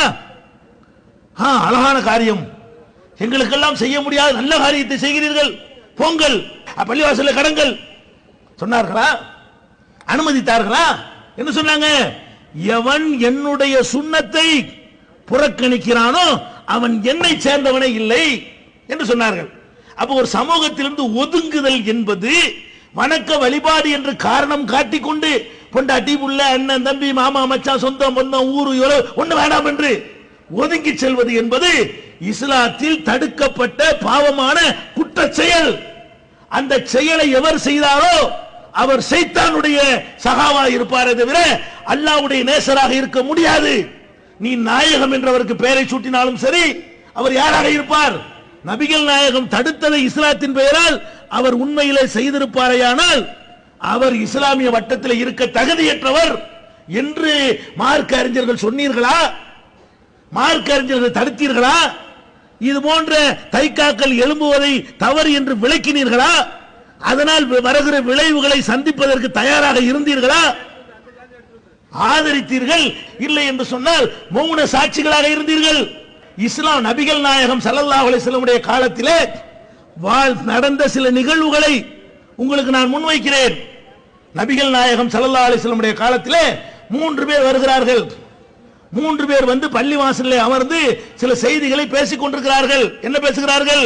நான் வந்து இனிமேல் கல்யாணம் செய்ய மாட்டேன், எப்ப பார்த்தாலும் வணக்கத்தில் ஈடுபடுவேன் அப்படிங்கிறாரு. இன்னொருத்தர் என்ன பண்றாரு? நாங்கள் பகலெல்லாம் வணங்குவோம், இரவெல்லாம் தூங்க மாட்டோம் அப்படின்னு ஒருத்தர் பேசிக் கொள்கிறாரு. இதையெல்லாம் கேள்விப்பட்ட நபிகள் நாயகம் ஸல்லல்லாஹு அலைஹி வஸல்லம் அவர்கள் என்ன சொன்னாங்க? நான் ஒரு வழிகாட்ட வந்திருக்கிறேன், நான் கல்யாணம் பண்ணுகிறேன், புள்ள குட்டிகளை பெற்றெடுக்கிறேன், எல்லா விதமான காரியத்தில் ஈடுபடுகிறேன், தூங்குகிறேன், தொழுகை நடத்துகிறேன். இந்த வழிமுறை எவனாவது புறக்கணித்தால் அவன் என்னை சேர்ந்தவன் இல்லை என்று நபிகள் நாயகம் ஸல்லல்லாஹு அலைஹி வஸல்லம் சொன்னார்களே. அப்ப இந்த கடமையை செய்வது ஒரு முஸ்லிமுக்கு உண்டா இல்லையா? உண்டு. இதை செய்கிறவன் தான் முஸ்லிமாக இருக்க முடியும். அது மாத்திரமில்லை, நபிகள் நாயகம் ஸல்லல்லாஹு அலைஹி வஸல்லம் அவர்கள் காலத்திலே மதீனாவுக்கு சென்ற ஆரம்ப நேரத்திலே ஒரு மதீனாவை சேர்ந்த ஒருத்தரையும் ஒரு மக்காவை சேர்ந்த ஒருத்தரையும் இணைத்து ரெண்டு பேரையும் நபிகள் நாயகம் ஸல்லல்லாஹு அலைஹி வஸல்லம் அவர்கள் சகோதரர்கள் என்று நியமனம் செய்தார்கள், சகோதரர்கள் என்று சொன்னார்கள். அப்போ ஒரு மக்காவாசியை ஒரு மதீனாவாசி தத்தெடுத்து கொண்டார். இப்படி தத்தெடுத்து கொண்டிருக்கும் பொழுது அதுல ரெண்டு பேருடைய ஒரு சம்பவம் ஹதீஸ் நூல்களில் ஆதாரப்பூர்வமாக பதிவு செய்யப்பட்டிருக்கிறது. என்ன சம்பவம்? நபிகள் நாயகம் ஸல்லல்லாஹு அலைஹி வஸல்லம் காலத்திலே அபு தர்தா என்பவரையும் சல்மான் பார்சி என்பவரையும் ரசூல் ஸல்லல்லாஹு அலைஹி வஸல்லம் அவர்கள் நீங்க ரெண்டு பேரும் சகோதரர்கள் என்று நிர்ணயித்தார்கள். எப்படி நிர்ணயிக்கிறாங்க? சல்மான்கிறவர் வெளியூர்ல இருந்து வந்தவர், அபு தர்தா என்பது உள்ளூர்காரர். ரெண்டு பேரும் ஒரே வீட்டில் வசிக்கிட்டு இருப்பாங்க. இவருடைய வீட்டில் பாதி அவர் கொடுப்பாரு, சோத்துல பாதியை கொடுப்பாரு, பேரிச்ச மரத்தில் பாதியை கொடுப்பாரு, சொத்துல பாதியை கொடுப்பாரு, டிரெஸ்ல பாதியை கொடுப்பாரு. இப்படி ஒரு சகோதரத்துவத்தை நபிகள் நாயகம் ஸல்லல்லாஹு அலைஹி வஸல்லம் அவர்கள் ஏற்படுத்தினார்கள். ஏற்படுத்தின உடனே ஒரு நாள் சல்மான் பார்சி வந்து வீட்டுக்கு வர்றாங்க. அபு தர்தா என்பவர் அவருடைய சகோதரரா ரசூலுல்லாஹ் சேர்த்தாங்களே, அவர் வீட்டில் இல்லை. அபு தர்தாவுடைய மனைவி தான் வீட்டில் இருந்தார்கள். மனைவி இருக்கக்கூடிய நேரத்தில் அபு தர்தா சல்மான் பார்சி பார்க்கிறாரு, இந்த அம்மா வந்து பார்த்தாலே ஒரு பங்கரை கோலமாக அழுக்கடைந்த ஆடை அணிந்து கொண்டு ஏதோ இந்த உலகத்தை வெறுத்த மாதிரி இருக்கிறாங்க. சல்மான் பார்சி கேட்கிறாரு, ஏமா அந்த மாதிரி இருக்கிறீங்க? ஒரு சராசரி ஒரு பெண்ணு மாதிரி நீங்க இருக்கலாமே, ஏன் அழுக்கடைஞ்ச ஆடை அணிந்து கொண்டு ரொம்ப ஒரு அருவருக்க தோற்றத்தில் எதுக்காக நீங்க இருக்கிறீங்க அப்படின்னு கேட்கிறாங்க. அப்ப அந்த அம்மா சொல்றாங்க, உங்க சகோதரர் இருக்காரு, என் கணவர் அபு தர்தா இருக்காரு, அவருக்கு இந்த உலகத்துல ஒரு தேவையும் இல்லை. அவர் எப்ப பார்த்தாலும் கல்வத்துக்கு போயிருவாரு. என்ன போயிருவாரு? ராத்திரி ஆனிச்சின்னு வைங்களேன், அவர் பாட்டுக்கு எஞ்சி தொழுவ ஆரம்பிச்சிருவார். பகலாச்சின்னு வைங்களேன், நோன்பு வைக்க ஆரம்பிச்சிருவாரு. எனக்கு தனக்குன்னு ஒரு மனைவி இருப்பதையோ மனைவிக்கு செய்யற கடமையை பற்றியோ அவர் நினைப்பது இல்லை. அவருக்கே என் மேல நாட்டம் இல்லைன்னா நான் எதுக்காக வேண்டி என்னை அலங்கரித்துக் கொள்ளணும்? எதுக்காக வேண்டி நல்ல ஆடை அணியணும்? என் கணவன் என்னை ரசிக்கவில்லை என்று சொன்னால், என் கணவனுக்கு இது தேவையில்லை என்று சொன்னால் நான் ஏன் இப்படி நடக்கணும் என்று அந்த அம்மா பதில் சொல்றாங்க. சொன்ன உடனே சல்மான் பார்சி என்ன செய்யறார்? அப்படியே நடக்கிறது, வரட்டும் பாத்துக்கிறேன் அப்படின்னு வீட்டில் உட்கார்ந்து இருக்கிறார். அபு தர்தா வர்றார், லேட்டா வர்றார். வந்தவன என்ன பண்றாரு? நோம்பு சாப்பிட உட்கார்றாங்க. சல்மானுக்கு சாப்பாடு வைக்கப்படுது. சாப்பிட மாட்டேன், நீனு உட்காரு, சாப்பிடு, ரெண்டு பேரும் சாப்பிடணும், நான் நோம்பு வச்சிருக்கேங்கிறாரு. நோம்பு வச்சாலும் சரிதான், என்னோட சாப்பிடு. வலுக்கட்டாயமா அவரை சாப்பிட வச்சு இவரும் சாப்பிட்டு போடுறாரு. ராத்திரியான உடனே பார்க்கிறாரு, இவர் தூங்கல. சல்மான் இந்த அபு தர்தா என்ன செய்யறாரு பார்த்துட்டு இருக்கிறார். இவர் ராத்திரி அபு சல்மான் படுத்தவனை எந்திரிச்சு தொழுவ ஆரம்பிக்கிறார். மனைவிட்ட போகல, மனைவியோட கொஞ்சவோ விசாரிக்கவோ மனைவியோட தனிமையில் இருக்கவோ விரும்பல. அவர் பாட்டுக்கு அல்லாஹ் அக்பர் தொழுவ போறார். சல்மான் பார்சி என்ன பண்றாரு தெரியுமா? சட்டையை பிடிச்சி இழுத்து படு, பேசாம என்ன தொழுவ போற அப்படின்னு தொழுகையை தடுக்கிறார். கொஞ்ச நேரம் ஆகுது, இவர் தூங்கி இருப்பார் நினைச்சு மறுபடியும் இவர் எந்திரிக்கிறார். மறுபடியும் எந்திரிச்சு என்ன பண்றாரு? மறுபடியும் தொழுவ ஆரம்பிக்கிறார். சட்டையை பிடிச்சி இழுத்து தூங்க பேசாம என்று அவர் சொல்றார். இப்படியே நடந்துகிட்டே இருக்கிறது. கடைசியா சுபு தொழுகைக்கு கொஞ்ச நேரம் இருக்கும் பொழுது ஒரு 4:30 மணி வாக்குல எழுப்பி விட்டு இப்ப தொழுவோம் வா, ரெண்டு பேரும் தொழுவோம் வா அப்படின்னு சொல்லி தொழுகிறாங்க. தொழுது முடிச்ச உடனே சல்மான் பார்சி அவருக்கு சொல்றாரு, அறிவுரை சொல்றாரு, இந்தப்பா நீ நினைக்கிறது இஸ்லாம் இல்லை. என்ன இஸ்லாம்? எப்ப பார்த்தாலும் தொழுகிறது, எப்ப பார்த்தாலும் நோன்பு வைக்கிறது, பொண்டாட்டி பிள்ளையை மறக்கிறது, இதல்ல இஸ்லாம். அவர் சொல்றாரு, இன்னலி ஐனிக்க அலைக்க ஹக்கா, உன் கண்களுக்கு செய்கிற கடமைகள் உனக்கு இருக்கின்றன. ஒளி ஜசதிக்கு அலைக்க ஹக்கா, உன் உடலுக்கு செய்ய வேண்டிய கடமைகள் உனக்கு இருக்கின்றன. ஒளி ஜௌரிக்கு அலைக்க ஹக்கா, உன்னுடைய விருந்தினருக்கு செய்ய வேண்டிய கடமைகள் உனக்கு இருக்கின்றன. ஒளி ஜௌஜிக்கு அலைக்க ஹக்கா, உன் பொண்டாட்டிக்கு செய்யற கடமைன்னு சில கடமைகள் இருக்கின்றன. ஒளி ரப்பிக்கு அலைக்க ஹக்கா, உன் இறைவனுக்கு செய்யற கடமைகள் என்றும் சில கடமைகள் இருக்கின்றன. ஒவ்வொருவருக்குரிய கடமையையும் அவரவருக்கு செய். கண்ணுக்கு செய்யற கடமை தூங்க வேண்டிய நேரத்தில் தூங்கணும்.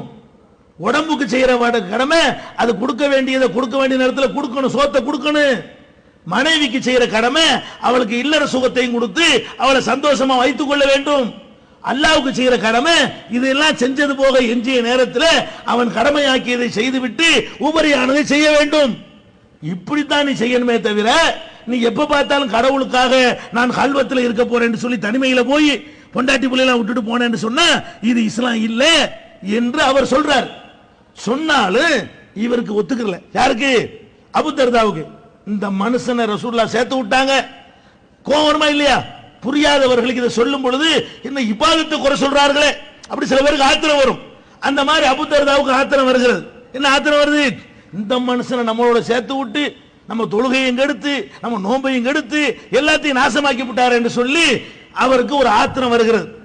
வந்தவன என்ன ஆகுது? நபிகள் நாயகத்துல கம்ப்ளைண்ட் பண்ண போயிட்டார். அல்லாஹ்வுடைய தூதரே, இந்த மாதிரி ஒரு ஆளை சேர்த்து விட்டீங்க, அவர் இந்த மாதிரி பண்ணிவிட்டு இந்த மாதிரி எனக்கு அறிவுரை சொல்றாரு. அப்ப ரசூலுல்லாஹ் சொல்றாங்க, சதக சல்மான், சல்மான் சரியாகத்தான் சொன்னார், நீ செஞ்சதான் தப்பு. அப்ப இந்த இஸ்லாம் என்ற இந்த மார்க்கத்தில் எதுக்கு அனுமதி இல்லை?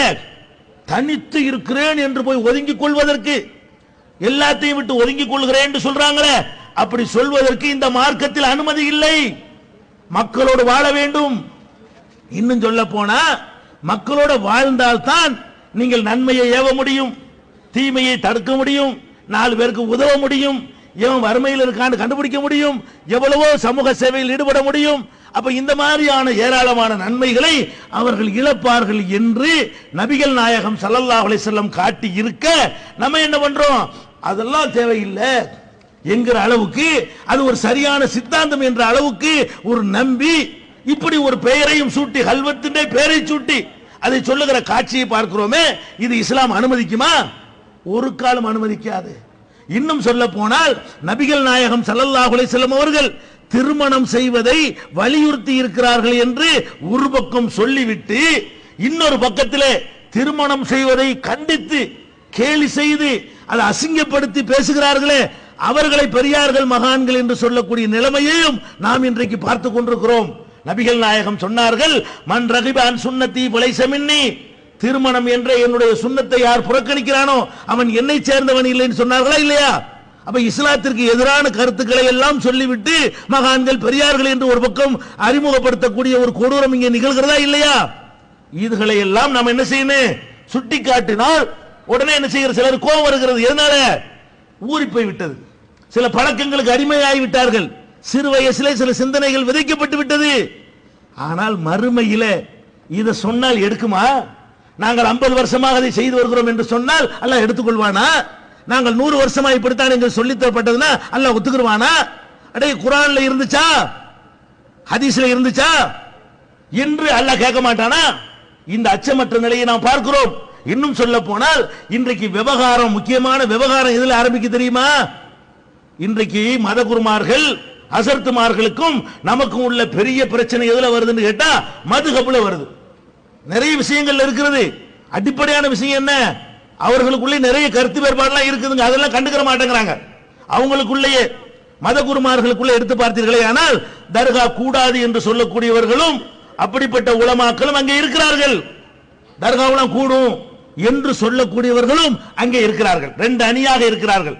தேவபந்திலே படித்தவர்கள் தர்கா கூடாது என்று சொல்வார்கள், அதன் சார்பு நிறுவனங்களிலே படித்தவர்கள் தர்கா கட்ட கூடாது என்று சொல்வார்கள், மற்ற இடங்களிலே படித்தவர்கள் தர்கா கட்டலாம் என்று சொல்வார்கள். அவுலியாக்களை கொண்டாடலாம், தர்கா கூடு இருக்கலாம், சந்தன கூடு இருக்கலாம் என்று 90% மதரசாக்கள்ல சொல்ல மாட்டார்கள். 10% மதரசாக்கள்ல கூடும் என்பார்கள், 90% மதரசாக்கள்ல கூடாது என்பார்கள். அவங்களுக்குள்ளே கருத்து வேறுபாடுலாம் இருக்கிறது. ஆனால் நம்மளை எதுக்கு எல்லாம் ஒண்ணாக்கிடுவாங்க. அவர்களே 90% உலமாக்கள் தாயத்து கூடாது என்று சொல்வார்கள், 10% பேர் கூடும் என்று சொல்வார்கள். ஆனால் அது சகித்துக் கொள்வார்கள், ஒன்னா சேர்ந்து கொள்வார்கள். எதுல விவகாரம்? மதுஹப் விஷயத்துல மாத்திரம்தான் எல்லாரும் சேர்ந்து கூடும் என்பார்கள், நாம கூடாது என்று சொல்கிறோம். அடிப்படை என்ன? இந்த விவகாரம் முத்தி போனக்கு என்னமோ எல்லாம் ஒன்னா இருந்த மாதிரியும் ஒரே கருத்துல இருந்த மாதிரியும் நம்ம தான் புதுசா வந்து குழப்பிட்ட மாதிரியும் சொல்றாங்களே. இல்ல, நாங்கள் சொல்லக்கூடிய இந்த கருத்தை எங்களை சாராத உங்களோடு சேர்ந்து இருக்கக்கூடிய பல மார்க்க அறிஞர்கள் சொல்லி இருக்கிறார்கள். மதுஹப் விஷயத்தில் தான் நாங்கள் உங்கள் அத்தனை பேரிடம் இருந்தும் மாறுபட்ட கருத்தை சொல்கிறோமே தவிர இந்த விஷயத்துல கத்தம் இல்ல, பாத்தியா இல்ல, தாயத்து இல்ல, தட்டு இல்ல, தகடு இல்ல, அதே மாதிரி சமாதி வழிபாடு இல்ல, சந்தனக்கூடு இல்ல, கூட்டுதுவாய் இல்ல, பிதஅத் இல்லை என்றெல்லாம் தேவபந்து மதரசாவில் சொல்லித் தரப்படவில்லையா? இந்தியாவிலே மிகப்பெரிய சர்வ கலாசாலை என்று பெயர் எடுத்திருக்கிறது. அங்கு சொல்லித் தருகிற பாடம் என்ன? இதெல்லாம் கூடாதுங்கிறது தான். இங்க இருக்கிற மதரசாக்களில் படித்த உலமாக்களை விட பெரிய உலமாக்கள் அங்கே உருவாகி இருக்கிறார்கள். அப்படி உருவாக்கிய அந்த மதரசாக்கள் என்ன சொல்லி தருகிறார்கள்? இதெல்லாம் கூடாது என்கிறார்கள். அதை அவர்கள் செய்ய தயாரா இல்ல. ரெண்டு பேரும் சேர்ந்து கொண்டு என்ன செய்கிறார்கள், இவங்க மதுகபை எதிர்க்கிறாங்க, இவங்க விடக்கூடாது அப்படிங்கிறாங்க. மதுகபை நம்ம ஏன் எதிர்க்கிறோம் அதை விளங்கிக்கிறதுங்க. மதுகபுங்கிறது இருக்குல்ல, இது அடிப்படையான விஷயம், இதான் முக்கியமா சொல்ல வேண்டிய விஷயம். ஏன் இந்த கோபம் அவர்களுக்கு, மதகுருமார்களுக்கு ஏன் கோபம் வருது, நம்ம எதுக்கு மதுகபை எதிர்க்கிறோம்? நான் ஏற்கனவே என்னுடைய முன்னுரையில் நான் சொல்லி காட்டினேன், ரெண்டே ரெண்டு விஷயத்தை பின்பற்றினால்தான் நீங்கள் மறுமையில் வெற்றி பெற முடியும். யாழைத்தன அத்தன அல்லாஹ வா அத்தன ரசூலா. அல்லாஹ் சொன்னபடி நடந்திருக்கலாமே, ரசூல் சொன்ன மாதிரி நடந்திருக்கலாமே, பெரியார்கள் தலைவர்கள்லாம் கேட்டோமே, எங்களை வழிகெடுத்துட்டாங்களே நரகத்தில் புலம்புவார்கள். அந்த அடிப்படையில் நாங்கள் சொல்கிறோம், மதுகபு என்பது எப்போது வந்தது? நீங்கள் சொல்லக்கூடிய இந்த மதுகபு என்பது நபிகள் நாயகம் காலத்தில் இருந்ததா? இல்லை. அவர்களுக்கு அடுத்து வந்த சஹாபாக்கள் காலத்தில் இருந்ததா? இல்லை. தாபியன்கள் காலத்தில் இருந்ததா? இல்லை. தபு தாபியன்கள் காலத்தில் இருந்ததா? இல்லை. நபிகள் நாயகம் ஸல்லல்லாஹு அலைஹி வஸல்லம் அவர்கள் மரணித்து 400 ஆண்டுகளுக்கு பின்னால் சில அறிஞர்கள் பெயரை பயன்படுத்தி இப்படி ஒரு சித்தாந்தத்தை உலகத்தில் உருவாக்கினார்கள். அபு ஹனீஃபா இமாம் பிறந்தது ஹிஜ்ரி 80 ஆக இருக்கலாம், அவர் பெயரில் மதுகபு ஹிஜ்ரி 80 உண்டாகவில்லை. ஷாஃபி இமாம் பிறந்தது ஹிஜ்ரி 150 ஆக இருக்கலாம், அவர் இருந்த காலத்தில் மதுகபு இருக்கவில்லை. இந்த மதுகபு என்கிற ஒரு மனுஷனை முன்னிறுத்தி அவன் என்ன சொன்னாலும் கேட்க வேண்டும் என்ற ஒரு சிந்தனை எப்போ வருது தெரியுமா? ஹிஜ்ரி 400க்கு பிறகுதான். நபிகள் நாயகம் மரணித்து 400 வருஷம் வரைக்கும் யாரும் ஷாஃபியாக இருக்கவில்லை, யாரும் ஹனஃபியாக இருக்கவில்லை, யாரும் மாலிக்கியாக இருக்கவில்லை, யாரும் ஹம்பலியாக இருக்கவில்லை. 400 வருஷத்துக்கு பிறகு என்ன பண்றாங்கன்னு கேட்டா, ஒவ்வொருத்தரும் ஒரு அறிஞரை பிடித்துக் கொண்டு நாங்கள் அபு ஹனீஃபா சொன்னபடி நாங்க நடப்போம், நாங்க ஷாஃபி சொன்னபடி நடப்போம், நாங்க ஹம்பலி சொன்னபடி நடப்போம், நாங்க மாலிக் இமாம் சொன்னபடி நடப்போம் என்று பிற்காலத்தில் தான் இதை உண்டாக்கினார்கள். நான் கேட்கிறேன், இந்த 400 வருஷ காலமாக வாழ்ந்த முஸ்லிம்கள் சொர்க்கம் செல்வார்களா நரகம் செல்வார்கள்? சொல்லுங்க முதல்ல. சஹாபாக்கள் மதுகபை பின்பற்றவில்லை. மதுகபை பின்பற்றுவதுதான் சரியான வழி என்றால் அந்த சஹாபாக்கள் எங்கே போவார்கள்? அதற்கு மார்க்க அறிஞர்கள் பதில் சொல்லுங்கள். என் காலத்தில் வாழ்ந்தவர்கள், அதற்கு அடுத்து சிறந்தவர்கள், அடுத்த காலத்தை சேர்ந்தவர்கள், அதற்கு அடுத்து சிறந்தவர்கள், அடுத்த காலத்தை சேர்ந்தவர்கள் சொன்னார்களா இல்லையா? கைருல் குர்ஆனி கரனி சும்மல்லதீன யலூனஹும் சும்மல்லதீன யலூனஹும் சொன்னார்கள்.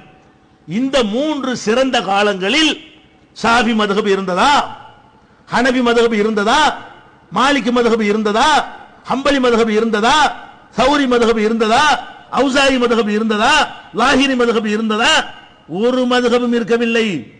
அப்ப நாம என்ன பின்னாடி நீங்களா ஒன்னு உண்டாக்கிக்கிட்டு அதுக்கு ஏன் இஸ்லாமிய கலரை நீங்கள் குத்துகிறீர்கள் என்பது எங்களுடைய அடிப்படையான ஃபர்ஸ்ட் கேள்வி. இரண்டாவது நாங்கள் கேட்கிறோம், இந்த மதுஹப்னு சொல்லி நீங்கள் படித்து வந்து சில நூல்கள்ல இருந்து என்ன செய்றீங்க, மதுஹப் சட்டம்னு சொல்றீங்கல்ல, அந்த நூல்களை நாங்கள் பார்க்கிறோம். நாங்கள் அதை படிச்சாலுக்கு தானே. நீங்கள் எல்லாம் எந்த நூல்களை படித்து மௌலவி பட்டம் பெற்று வந்தீர்களோ அந்த நூல்களை தான் நாங்களும் படித்தோம். அந்த நூல்களிலே எழுதப்பட்டிருக்கிற செய்திகளை பார்க்கிறோம். இப்படி எழுதின ஆட்கள் எப்படி கரெக்டா எழுதியிருப்பாங்க, இப்படி எல்லாம் எழுதின ஆட்கள் எப்படி மூளை உள்ளவங்களா இருந்திருப்பாங்க, இப்படி எல்லாம் எழுதின ஆட்கள் எப்படி இறையச்சமுடையவர்களா இருந்திருப்பார்கள் என்று கேட்கிற அளவுக்கு எதை படித்துவிட்டு நாம் எல்லாம் மார்க்க அறிஞராக உலா வருகிறோமோ அந்த கித்தாபுகளில் எழுதி வைத்திருப்பதை பார்க்கிறோம்.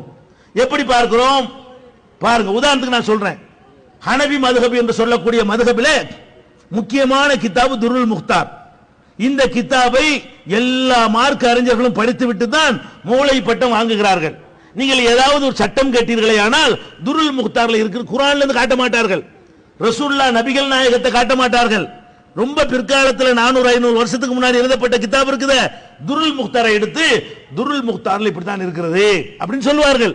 அந்த துருல் முக்தார்ல ஹனபி மதுஹபுக்கு வேத நூலாக இருக்கிற துருல் முக்தார்ல எதை தூக்கி பிடித்துக் கொண்டிருக்கிறார்களோ மார்க்க அறிஞர்கள், அந்த துருல் முக்தார்ல உள்ள 1-2 சட்டங்களை நான் உங்களுக்கு சொல்கிறேன். இது இறை அச்சம் உடையவர்களுடைய தீர்ப்பாக இருக்குமா என்று நீங்கள் சிந்தியுங்கள். தொழுகிறோம், அல்லாஹ் அக்பர் என்று தொழுகையில் நுழைகிறோம். தொழுகை எப்படி முடிக்கிறோம்? என்ன சொல்லி முடிப்பீங்க? கடைசியா என்னங்க சொல்லி முடிப்பீங்க தொழுகைய? அஸ்ஸலாமு அலைக்கும் சொல்லுவீங்களா? அல்லாஹ் அக்பர் தொழுகையில் தக்பீர் கட்டுறோங்க. தொழுகையை முடிக்கும் போது என்ன செய்வோம்? எல்லாம் ஓதி முடிச்ச உடனே அஸ்ஸலாமு அலைக்கும் இந்த பக்கம் ஒருக்கா திரும்புவோம், அஸ்ஸலாமு அலைக்கும் இந்த பக்கம் ஒருக்கா திரும்புவோம், தொழுகை முடிஞ்சிடும். இது உங்களுக்கு தெரியுது, எனக்கு தெரியுது, எல்லாருக்கும் தெரியுது. இப்படித்தான் நபிகள் நாயகம் காலத்தில் நடைமுறையில் இருந்தது. இன்றைக்கு இப்படித்தான் இருக்கிற அவங்கள வெக்கப்பட்டு மறைச்சிட்டு இருக்கிறாங்க. ஆனால் துருல் முக்தார்ல எப்படி சொல்லப்பட்டிருக்கு கேட்டா, திருக்குரான் தமிழாக்கம் தயாராகிவிட்டது 8வது பதிப்பு. அனைவருக்கும் புரியும் எளிய நடை, தேவைப்படும் வசனங்களுக்கு தெளிவான விளக்கங்கள், கலை சொற்களின் விளக்கங்கள், திருக்குரான் எவ்வாறு அருளப்பட்டது, எவ்வாறு தொகுக்கப்பட்டது என்பது குறித்து முழுமையான விளக்கம், நபிகள் நாயகம் ஸல்லல்லாஹு அலைஹி வஸல்லம் காலம் முதல் இன்று வரை குரான் பாதுகாக்கப்பட்ட வரலாறு, திருக்குரான் இறைவனின் வார்த்தைகள் என்பதற்கான அடுக்கடுக்கான ஆதாரங்கள், முந்தைய பதிப்புகளை விட மெருகூட்டப்பட்ட செய்திகள், கூடுதலான பக்கங்கள், அழகிய வடிவமைப்பு, உயர்தரமான பைண்டிங். விலை ரூபாய் 300 மட்டுமே. வெளியீடு மோன் பப்ளிகேஷன்ஸ், நம்பர் 83/3, மூர் தெரு, மண்ணடி, சென்னை 1. போன் 65690810. காலையில் ஓதும் துபா அல்லாஹும்ம பிக்க அஸ்பஹ்னா வபிக்க அம்சைனா வபிக்க நஹியா வபிக்க நபூத் வைலைக்கல் மசீத். பொருள்: இறைவா, உன் மூலமே மாலை பொழுகை அடைகிறோம், உன் மூலமே காலை பொழுகை அடைகிறோம், உன் மூலமே வாழ்கிறோம், உன் மூலமே இழைக்கின்றோம், உன் மூலமே நாங்கள் திரும்பக்கூடியவர்களாக இருக்கின்றோம். தொழுகையை முடிக்கும் போது என்ன செய்வோம்? எல்லாம் ஓதி முடிச்ச உடனே அஸ்ஸலாமு அலைக்கும் இந்த பக்கம் ஒருக்கா திரும்புவோம், அஸ்ஸலாமு அலைக்கும் இந்த பக்கம் ஒருக்கா திரும்புவோம், தொழுகை முடிஞ்சிடும். இது உங்களுக்கு தெரியுது, எனக்கு தெரியுது, எல்லாருக்கும் தெரியுது. இப்படித்தான் நபிகள் நாயகம் காலத்தில் நடைமுறையில் இருந்தது. இன்றைக்கு இப்படித்தான் இருக்கிற அவங்கள வெக்கப்பட்டு மறைச்சிட்டு இருக்கிறாங்க. ஆனால் துருல் முக்தார்ல எப்படி சொல்லப்பட்டிருக்கு கேட்டா, நீங்கள் தொழுகையை முடிக்கக்கூடிய நேரத்தில் சலாம் தான் கொடுக்கணுங்கிறது கட்டாயம் கிடையாது. அத்தையாத்தெல்லாம் ஓதிக்கிறங்க. ஓதிக்கு முடிச்ச உடனே அஸ்ஸலாமு அலைக்கும்னு சொல்றதுக்கு பதிலா பக்கத்தில் உள்ளவன்ட்ட என்னத்தையாவது பேசுங்க. என்ன செய்யணுமா? தொழுதெல்லாம் முடிச்ச உடனே சும்மா இருக்கீங்களா, மத்தியானம் சாப்பிட்டீங்களா, இப்படி உங்கள் தொழுகையை முடிக்கலாம். தொழுகை கிதாபுல இருக்குது. இது உங்களுடைய வேத புத்தகம் என்று நம்புகிறீர்கள். எங்க இருக்கு? 1வது வால்யூம்ல 448ஆம் பக்கம், வால்யூம் நம்பர் 1, பக்கம் 448. அதுல சொல்லப்பட்டிருக்கிறது, அவ் எத்தகல்லம, தொழுகையை முடிப்பதற்கு சலாம் கொடுப்பதற்கு பதிலாக என்ன செய்யலாம்? பேசலாம். அவ் யல்ஹக கஹகஹதன், அல்லது என்ன செய்யலாம்? எல்லா அத்தையாத்தெல்லாம் ஓதி முடிச்ச உடனே சத்தமிட்டு சிரிக்கலாம். தொழுகை முடிக்கிற முறை என்ன செய்யணும்? அத்தையாத்தெல்லாம் ஓதி முடிச்சிட்டு என்று சொல்லிவிட்டு வெளியே எந்திரிக்கலாம் இருக்குது. இது நீங்க இதை ஆதரிப்பு, இது உங்களுக்கே சரின்னு படுதா? இது ஏன் மார்க்க அறிஞர்களுக்கு தப்புன்னு விளங்க மாட்டேங்குது? இது ஏன் நமக்கு தேவை? பேசாம குர்ஆனை சொல்லிட்டு போயிடலாம்ல, பேசாம நபிகள் நாயகம் சொன்னதை சொல்லிட்டு போயிடலாம்ல. எவனோ எழுதி வச்ச இந்த புஸ்தகத்தை எடுத்துக்கொண்டு நீங்கள் தூக்கி பிடிப்பதனால் உங்களுக்கு தானே கேவலம் ஏற்படுகிறது. இதாச்சும் பரவாயில்ல, சிரிக்கலாம். அல்லது என்ன செய்யலாமா? அவ் யுஹதித அம்தன், வேண்டும் என்ற என்ன செய்யணும்னா வாய் ஊர்களை காத்து வைத்து நல்லா அடக்கி வச்சுக்கணுமா. அத்தையாத்து ஓதி முடிச்ச உடனே வேண்டுமென்றே காத்து விட்டுறணும். தொழுகையை முடிக்கிற முறை, தொழுகையை முடிக்கும் முறை என்று சொல்லி ஹனபி மதுஹபுடைய வேத நூலிலே 1வது வால்யூம்ல 448ஆம் பக்கத்தில் எழுதப்பட்டிருக்கிறதா இல்லையா? அது கூட காத்து விடுறது இருக்க, நம்மளை அறியாம காத்து போறது இல்லையா? அம்தன், வேணும்னு பர்பஸா நிப்பாட்டி வைத்துக் கொண்டு அத்தையாத்து ஓதி முடிச்சுட்டு டர்ன்னு காத்து விடு என்று உன் தொழுகையை முடிக்கலாம் ஒருத்தன் எழுதி வச்சா, இஸ்லாத்தோடு விளையாடியவர்கள் இதை எழுதியிருப்பார்களா? அல்லாஹ்வை அஞ்சக்கூடியவர்கள் எழுதியிருப்பார்களா? ஏன் இந்த மதுஹபை நீங்கள் தூக்கி பிடிக்கிறீர்கள்? இதுக்கு பதில் சொல்லணும். என்ன செய்யணும்? அல்லது என்ன செய்யணுமா? அவு யூ சல்லிம, கடைசியா போனா போதுன்னு சலாம் கொடுத்து முடிக்கலாம். கடைசியா தான் சலாம் வருது. சலாம் எங்க வரல? ஃபர்ஸ்ட் வரலங்க, கடைசியா. இதெல்லாம் செய்யாட்டி அஸ்ஸலாமு அலைக்கும் சொல்லி முடிச்சுக்கிறீங்க. இப்படி எழுதி வச்சிருக்கிறீங்களே, இது சரியா அப்படின்னு கேட்கிறோம். இதெல்லாம் இறையச்சம் இல்லாத செயலுக்கு சொல்ல வர்றேன். அல்லாஹ்வை எப்படி பயப்படணும், அந்த அச்சம் தானே நம்மளை ஒழுங்கானவனை வாழ வைக்கி. இவர்கள் தொழுகையில இப்படி விளையாட சொல்லி கொடுத்தால் நமக்கு இறையச்சம் வருமா? உலமாக்கள் பதில் சொல்ல கடமைப்பட்டிருக்கிறீர்கள். தக்பீர் கட்டிட்டோமா? தொழுகையில தக்பீர் கட்டிட்டு இருக்கும் பொழுது ஒரு நாய் போகுது. நீங்க கூட இப்படி செய்ய மாட்டீங்க, நான் கூட இப்படி செய்ய மாட்டேன். ஒரு கழுதை ஓடுது, தொழுதுகிட்டு இருக்கும்போது கழுதை விரட்டுவீங்களா? கூப்பிடுவீங்களா? கோழி ஓடுது கூப்பிடுவீங்களா? கூப்பிட மாட்டீங்க. தொழுகையில ஈடுபட்டு விட்டால் ஈடு இடிச்சாலும் நம்ம நிற்போம், புயல் அடிச்சாலும் நிற்போம், எவ்வளவு பெரிய பாரதூரமான விலை வந்தாலும் அங்கிட்டு இங்கிட்டு திரும்பாம நம்ம நிற்போம். ஆனால் ஹனபி மதுஹபுடைய சட்டம் என்ன தெரியுமா? அப்படி நிற்க வேண்டிய அவசியம் இல்லை. தொழுகையில தக்பீர் கட்டிக்கிட்டு என்ன செய்யலாம்? நாயை கூப்பிடலாம், ஆட்டை விரட்டலாம், மாட்டை ஓட்டலாம், கழுதையை ஓட்டலாம் என்றெல்லாம் எழுதி வைத்திருக்கிறார்கள். ஏன் அப்படி செய்யலாம்னு கேட்டா, அந்த தேண்டு விரட்டுறீங்கல்ல, நம்ம ஊர்ல எப்படி மாட்டை விரட்டுவோம்? மாட்டை எப்படி வரட்டும் நம்ம ஊர்ல எல்லாம் பேபேன்னு சொல்லிக்கல, இந்த பேபேன்னு சொல்லுவது அல்ல தேன்னு சொல்லுவது இதுகள் எல்லாம் அது லாங்குவேஜ் கிடையாது, அதுக்கு டிக்ஷனரியில் அர்த்தம் கிடையாது, அர்த்தம் இல்லாத வார்த்தையா இருக்கிறதுனால அதை சொன்னா தொழுக முடியாது.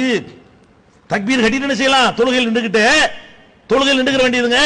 முன்னாடி ஒரு கோழி போமா கூப்பிடலாம். இது நான் கேட்கிறேன், ஒரு இறையச்சம் உள்ள ஒரு மனுஷனுக்கு இப்படி மூளை வருமா?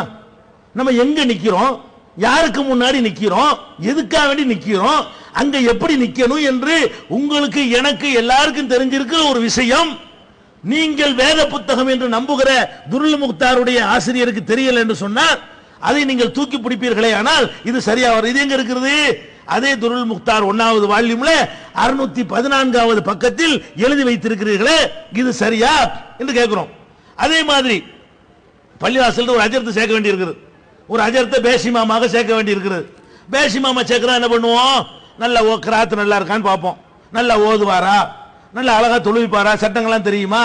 சில ஊர்ல என்ன செய்வாங்க, கொஞ்சம் தோற்றம் பெரிய தாடிக்கிட்டு வச்சிருக்காரா, ஒரு வாட்ட சட்டம், இதெல்லாம் பார்ப்பாங்க. சரி பார்த்துட்டு போங்க. ஆனா இவங்களுக்கு ஓடு பாருங்க, இந்த கிதாபுல இமாமை எப்படி தேர்ந்தெடுப்பது அப்படின்னு சொல்லிவிட்டு அதுக்கு ஷர்த்து போடுறாங்க. எப்படி தெரியுமா, சும்மல் அக்பரு ரசன், மண்டை பெருசா இருக்க வேண்டும். யாருக்கு? அஜர்த்துக்கு.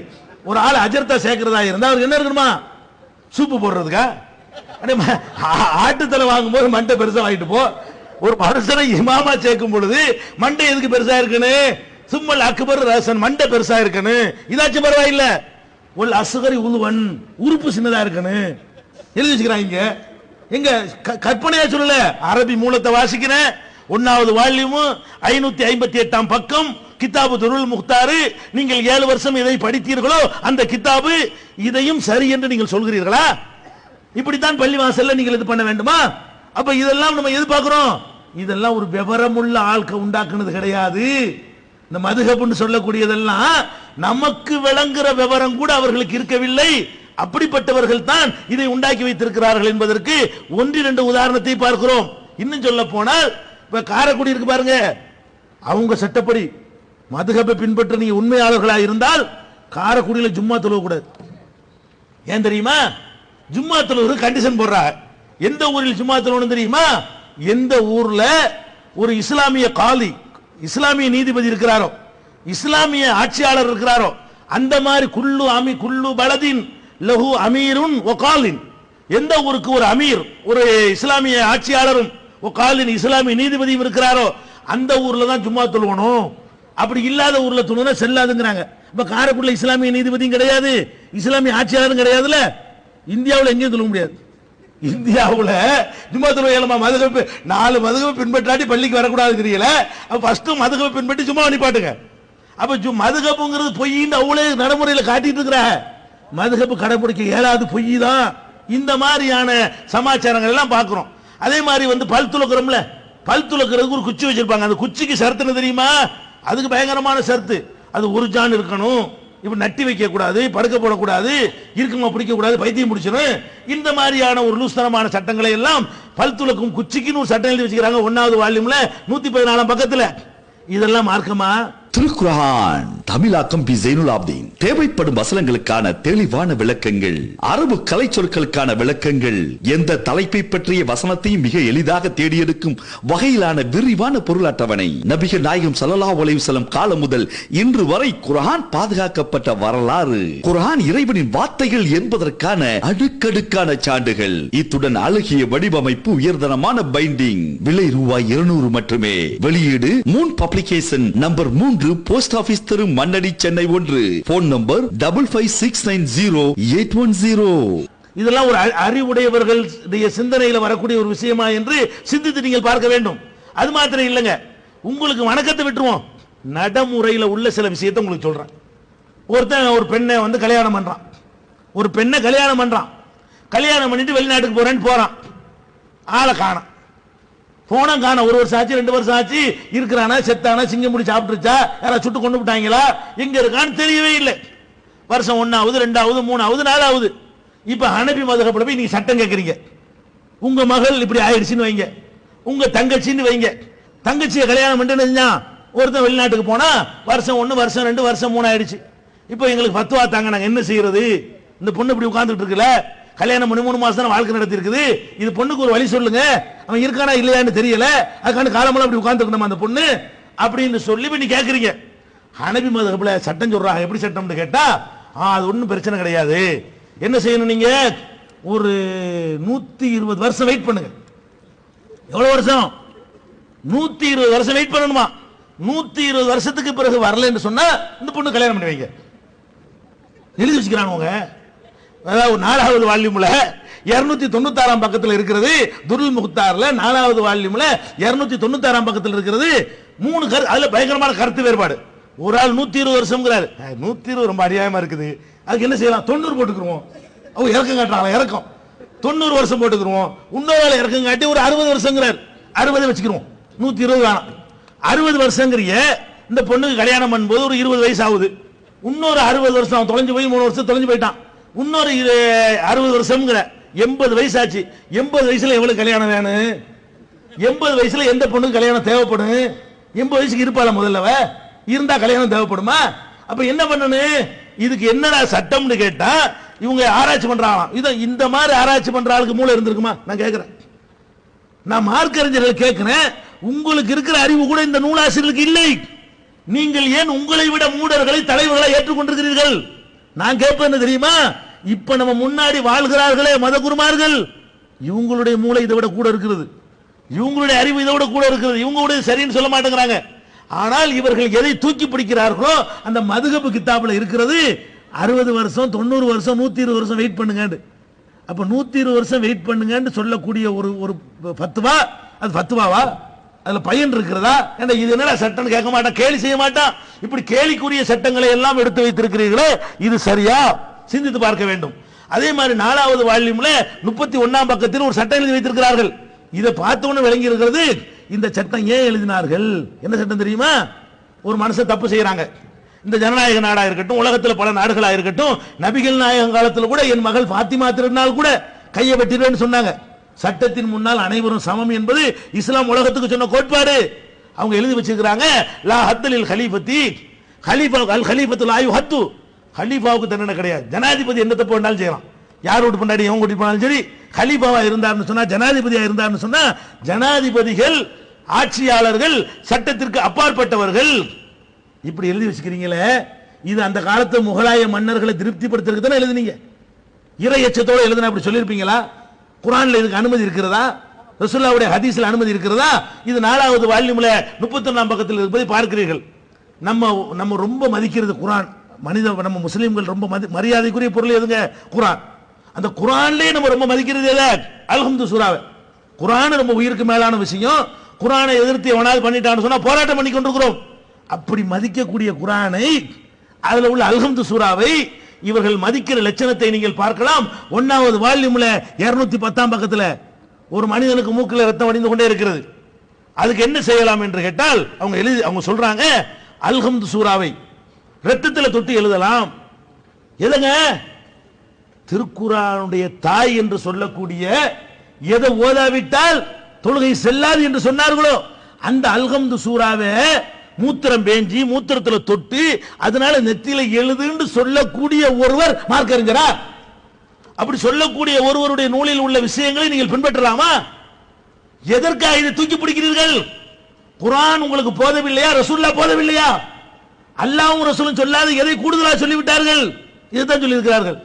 இந்த மாதிரியான காட்சி எல்லாம் பார்க்கிறோம். அதே மாதிரி இதை விட வேணாம், நீங்கள ஜோக்குன்னு நினைப்பீங்க, நான் சொல்ற நெசம் ஜோக்கு கிடையாது இப்ப சொல்லக்கூடியது. ஆனால் ஜோக்குக்கு சிரிக்கிறமா நீங்க சிரிப்பீங்க. என்ன சட்டம் தெரியுமா? குற்றவியல் சட்டம்னு ஒரு தலைப்பு போட்டிருக்கிறார் மதுஹப் கிதாபுல. அதுல திருட்டுங்கிற தலைப்பு. திருட்டுக்கு எப்படி தண்டனை கொடுக்கிறது அப்படின்னு பேசும்பொழுது பல வகையான திருட்டுகளை நமக்கு சொல்லி தர்றாங்க. எப்படி எல்லாம் திருடினால் தண்டிக்காமல் தப்பிக்கலாம் அப்படிங்கிறதுக்கு ஒரு டெக்னிக் என்ன செய்யப்படுது இந்த கிதாபுல சொல்லி தரப்படுகிறது. எப்படி? ஒரு வீடு இருக்கிறது, திருட விரும்புகிறீர்கள், ஒரு ஓட்டையை போட்டு உள்ள நுழைஞ்சிக்கிறீங்க 2 பேர். ஒரு கதை செவத்துல என்ன செய்யணும்? ஓட்டையை போடணும். 2 பேர் நுழையக்கூடாது, 2 பேர் போகணும். ஒருத்தன் வெளியே நின்றுக்கணும், ஒருத்தன் மட்டும் உள்ள போகணும். உள்ள போய் வீட்டில் உள்ள ஒரு சாமானையா எடுத்து எடுத்து எடுத்து எடுத்து ஓட்டை வழியா வெளியே போட்டுடணும். வெளியே போட்டுவிட்டு அவன் பாட்டுக்கு சும்மா வந்துடணும். அப்புறம் 2 பேருமா சேர்ந்து என்ன செய்யணும், வண்டியில ஏத்திக்கிட்டு போயிடணும். இப்ப இந்த 2 பேரையும் நம்ம தண்டிக்க முடியாது, சட்டம் எழுதி வச்சுக்கிறார். ஏன்டா தண்டிக்க முடியாது?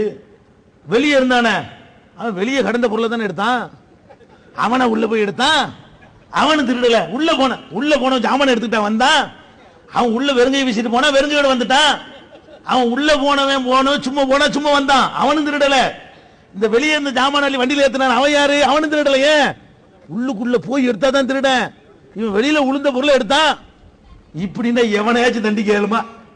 அப்ப அசரத்து வீட்டுல இப்படி செஞ்சா விட்டுருவீங்களா? நீங்க போலீஸ் போக மாட்டீங்களா? அசரத்து வீட்டுல, ஹனபி அசரத்து வீட்டுல போய் இந்த மாதிரி பண்ணுனா, ஆமா கரெக்டா செஞ்சிருக்கிறாரு, எங்க மதுகப சட்டப்படி நாங்க அதை மன்னிச்சுக்கிட்டோம், அவர் திருடல, இவரும் திருடல, அவர் திருட, ஏன் சொல்லுவீங்களா? உங்களுக்கு கேலின்னு தெரியக்கூடிய ஒரு விஷயத்தை எதுல எழுதி வச்சுக்கிறாங்க? இது அதாவது 4வது வால்யூம்ல 100வது பக்கத்தில் எழுதி வைத்திருக்கிறார்கள். அதே மாதிரி நீங்க திருட போறீங்க, கூட்டு சேர்த்துக்கிறீங்க, தனியா போயிடாதீங்க, திருடுறதுக்கு வழி ஒரு 10 பேர் சேர்ந்துக்கிறங்க, அந்த 10 பேர்ல ஒரு கிறுக்கனையும் சேர்த்துக்கிறங்க, அல்லது ஒரு சின்ன பையல பருவமடையாத பையனை சேர்த்துக்கிறங்க. இப்படி சேர்த்துக்கொண்டு நீங்கள் திருடினார்களே, ஆனால் அவங்க எவ்வளவு பெரிய பொருளை திருடினாலும் அந்த கூட்டத்தில் ஒரு சிறுவன் இருந்தால் ஒருவரையும் தண்டிக்க முடியாது, அந்த கூட்டத்தில் ஒரு கிறுக்கன் இருந்தால் யாரையும் தண்டிக்க இயலாது. கிறுக்கன் சம்பந்தப்பட்டதனால கிறுக்கனுக்கு தண்டனை இல்லை. அதனால் கிறுக்கனை சேர்த்துக் கொண்ட காரணத்தினால் அவன் பங்கு ஒவ்வொரு பொருளையும் இருக்கிற தத்துவம், அவன் திருடினதும் ஒவ்வொரு பைசாவிலும் இருக்கும்ல, அதனால அவனை தண்டிக்க இயலாது. அப்ப என்ன அர்த்தம்? நாம திருட போவதா இருந்தால் ஒரு 5 வயசு பையனை கூட கூட்டிக்கணும், கூட்டிகிட்டு போய் திருடணும்னு சொன்னா அதுக்கு தண்டனை இல்ல. இது நியாயமா? இந்த மாதிரி கிதாபில் எழுதி வைத்திருக்கிறீங்களா இல்லையா? இது எங்க இருக்கு? 4வது வால்யூம், துருல் முக்தார் 4வது வால்யூம்ல 89வது பக்கத்தில் இருக்கிறது நீங்கள் பார்க்கிறீர்கள். அதே மாதிரி ஆடு திருட ஆசைப்பட்டீங்கன்னு சொன்னா ஆட்டை திருடி போட்டு ஆடை கொண்டு வந்துடாதீங்க. ஆட்டை திருடினால் அறுத்து இறைச்சியா கொண்டு வாங்க, தண்டனை இல்லை. ஆட்டை திருடினா தண்டனை, இறைச்சியை திருடினா தண்டனை இல்லை. ஒருத்தன் ஆட்டையை திருடி விட்டு தண்டிக்காமல் எப்படி தப்பிக்க வேண்டும் என்று கேட்டால் திருடின இடத்துல அறுத்து இறைச்சியாக நீங்க பட்டணம் கட்டி கொண்டு வந்துருங்க, அதுக்கு தண்டனை இல்லை. இதெல்லாம் சிந்தனையாளர் அந்த மாதிரி அறிஞ்சு பேசுவாங்க. மதுகப்பு அறிஞர்கள் எப்படிப்பட்டவர்கள், இவங்களெல்லாம் என்ன நேத்து வந்தவங்கன்னு சொல்றீங்களே, உங்க மதுகப்பு அறிஞர்கள் எப்படிப்பட்டவர்கள் விளங்குதா? அற்புதமான தமாசு ஜோக்குகளை எல்லாம் சட்டமன்ற எழுதி வைத்திருக்கிறார்கள் விளங்குதா? இந்த மாதிரியான கூத்துகள் எல்லாம் பார்க்கிறோம். அதே மாதிரிங்க பாருங்க, கொடுமையை பாருங்க. ஒருத்தன் ஊம பொம்பளை போய் கற்பழிச்சு விட்டான், தண்டிக்க கூடாது. ஊம பொம்பளை கற்பழிக்கலாம். ஊம பொம்பளை ஏன்னா ஊம சாட்சி சொல்ல மாட்டானாம், அவள் நிலையை சாட்சி சொல்ல முடியாத காரணத்தினால் ஊம பொண்ணை கற்பழிச்சான்னு சொன்னா, அவளை வேணும்னு கெடுத்துட்டான்னு சொன்னா அவனுக்கு தண்டனை இல்லை என்று சொல்லி எழுதி வைத்திருக்கிறார்கள். சின்ன பிள்ளைய பருவம் அடைஞ்ச பொம்பளையை கெடுத்தா தான் தண்டனையா, 10 வயசு சிறுமியை கெடுத்துட்டான்னு வைங்க, அவனுக்கு தண்டனை இல்லை. இதெல்லாம் அறிவாளிகளா? இதான் இரையச்சம் உடையவர்களா? இவர்கள் தான் சிந்தனையாளர்களா? இதை பின்பற்றினால் தான் நீங்கள் மறுமையில சொர்க்கத்துக்கு போவீங்களா? அதுக்கு தான் நாங்கள் சொல்றோம், மதுகபி என்ற பெயரால் நீங்கள் எழுதி வைத்திருப்பதெல்லாம் பெரும்பாலும் குப்பைகளாக இருக்கிறது, குர்ஆனுக்கு மாற்றமானதாக இருக்கிறது, நடைமுறைக்கு ஒவ்வாததாக இருக்கிறது, பைத்தியக்காரத்தனமாக இருக்கிறது, உங்களுக்கும் இழிவை தரக்கூடியதாக இருக்கிறது. இதை தூக்கி எறிந்துவிட்டு நான் சொல்கிறேன், இப்ப சொல்கிறேன், இன்றைக்கு தமிழகத்தில் இருக்கக்கூடிய மார்க்க அறிஞர்கள் நல்ல பிரைட்டானவர்கள், நல்ல மூளை உள்ளவர்கள், சிந்தனையாளர்கள். இந்த குப்பையை தாங்கி பிடிப்பதற்கு பதிலாக அவர்கள் குர்ஆனை தாங்கி பிடிக்க ஆரம்பித்தால், நபிகள் நாயகம் ஸல்லல்லாஹு அலைஹி வஸல்லம் ஹதீஸ்களை தாங்கி பிடிக்க ஆரம்பித்தால் ஒரு யுக புரட்சியே தமிழகத்தில் நடந்துவிடும். அவ்வளவு பெரிய அறிவை வைத்துக் கொண்டு யாரோ எழுதியதை நீங்கள் நியாயப்படுத்துகிறீர்களே, அதுக்கு தான் நாங்கள் கோபப்படுகிறோம். உங்கள் மீது தனிப்பட்ட கோபம் எங்களுக்கு கிடையாது, தனிப்பட்ட ஆத்திரம் கிடையாது என்பதை கூறி இந்த மாதிரியான மதுகபு என்ற மாயைகள் இருந்து நாம் விடுபட வேண்டும். சலாத்து நாரியா என்ற மாயிலிருந்து விடுபட வேண்டும், மௌலுது என்ற மாயிலிருந்து விடுபட வேண்டும், கத்தம் பாத்தியாவில் இருந்து விடுபட வேண்டும். இப்படி நாம உருவாக்கி கொண்ட மேராஜ் நோம்பிலிருந்து விடுபட வேண்டும், பராத் இரவிலிருந்து விடுபட வேண்டும். இப்படி இறந்தவர்கள் பெயரால், உயிருள்ளவர்கள் பெயரால் இப்படி செல்லக்கூடிய எல்லா காரியத்தை விடுபட்டு மறுமையில வெற்றி பெறுவதற்கான ஒரே வழியாக இருக்கிற குர்ஆன் சுன்னாவை மாத்திரம் பின்பற்ற வேண்டும் என்று கூறி இறுதியாக ஒரு அறிவிப்பையும் செய்து கொள்கிறேன். எங்களை எதிர்த்து பல கூட்டங்கள் போடக்கூடியவர்கள் தரக்குறைவாக ஒவ்வொரு கூட்டங்களிலும் பேசுகிறார்கள். அவர்களுக்கு எதிராக நாங்கள் தொடர்ந்து அறைகூவல் விடுகிறோம். எப்படி? இப்படி நீங்கள் பேசிய பேச்சை எங்களையும் வைத்துக் கொண்டு மேடையில் வைத்துக் கொண்டு விவாதமாக பேசுவதற்கு தயாரா என்று 25 ஆண்டுகளாக கேட்கிறோம். தயார் என்று மேடையில் அறிவிக்கிறார்கள். இதோ சிதம்பரத்தில் சில சகோதரர்கள் வந்திருக்கிறார்கள். இதே ஊரில் யார் பேசினார், அவர்கள் சவால் விட்டார். நேருக்கு நேர் சந்தித்தோம், கடிதம் கொடுத்தோம், பதிவு தபால் போட்டோம். என்னைக்கு விவாதத்துக்கு தயார் என்று அறிவிக்கப்பட்ட தேதி இருக்க அன்னைக்கு நாங்கள் போய் சிதம்பரத்திலே காத்திருந்தோம். உங்க ஊர்ல வாய்ச்சவடால் விட்டுட்டு போனாரே, அவர் கடைசி வரைக்கும் வரவில்லை. அவரை விவாதத்துக்கு அழைத்து வருவதாக சொன்னவர்களும் வரவில்லை என்கிற காட்சியை பார்க்கிறோம். அதே மாதிரி கலீல் அஹ்மத் கிருனூரியாக இருந்தாலும் இன்னும் பல உலமாக்களாக இருந்தாலும் அவர்கள் தாங்கள் சொல்வது உண்மை என்று இருந்தால் உங்களுக்கும் எங்களுக்கும் மத்தியில் உள்ள கருத்து வேறுபாடு எதிலெல்லாம் இருக்கிறதோ அத்தனை விஷயத்தை பற்றியும் பொது மேடைக்கு வாருங்கள். கண்ணியமான முறையில், சகோதரத்துவமான முறையில், ஒருத்தர் தாக்கிக் கொள்ளாமல் மென்மையான முறையில், நீங்க சொல்வது உண்மை என்றால் நாங்கள் ஏற்றுக்கொள்வது என்ற அடிப்படையில், நாங்கள் சொல்வது உண்மை என்றால் நீங்கள் ஏற்றுக்கொள்வதன் அடிப்படையில் அந்த பொது விவாதத்திற்கு நீங்கள் வாருங்கள். அதை ஒரு அறைகோலா விடுக்கிறேன். நீங்கள் தயார் என்று சொன்னால் அதை செய்யணுமே தவிர சும்மா நாங்க இல்லாத இடத்துல பேசக்கூடிய செய்தியை எங்கள் முன்னிலையில் பேசுவதற்கு நீங்கள் தயங்கினால் நீங்கள் சொல்வது பொய் என்பதை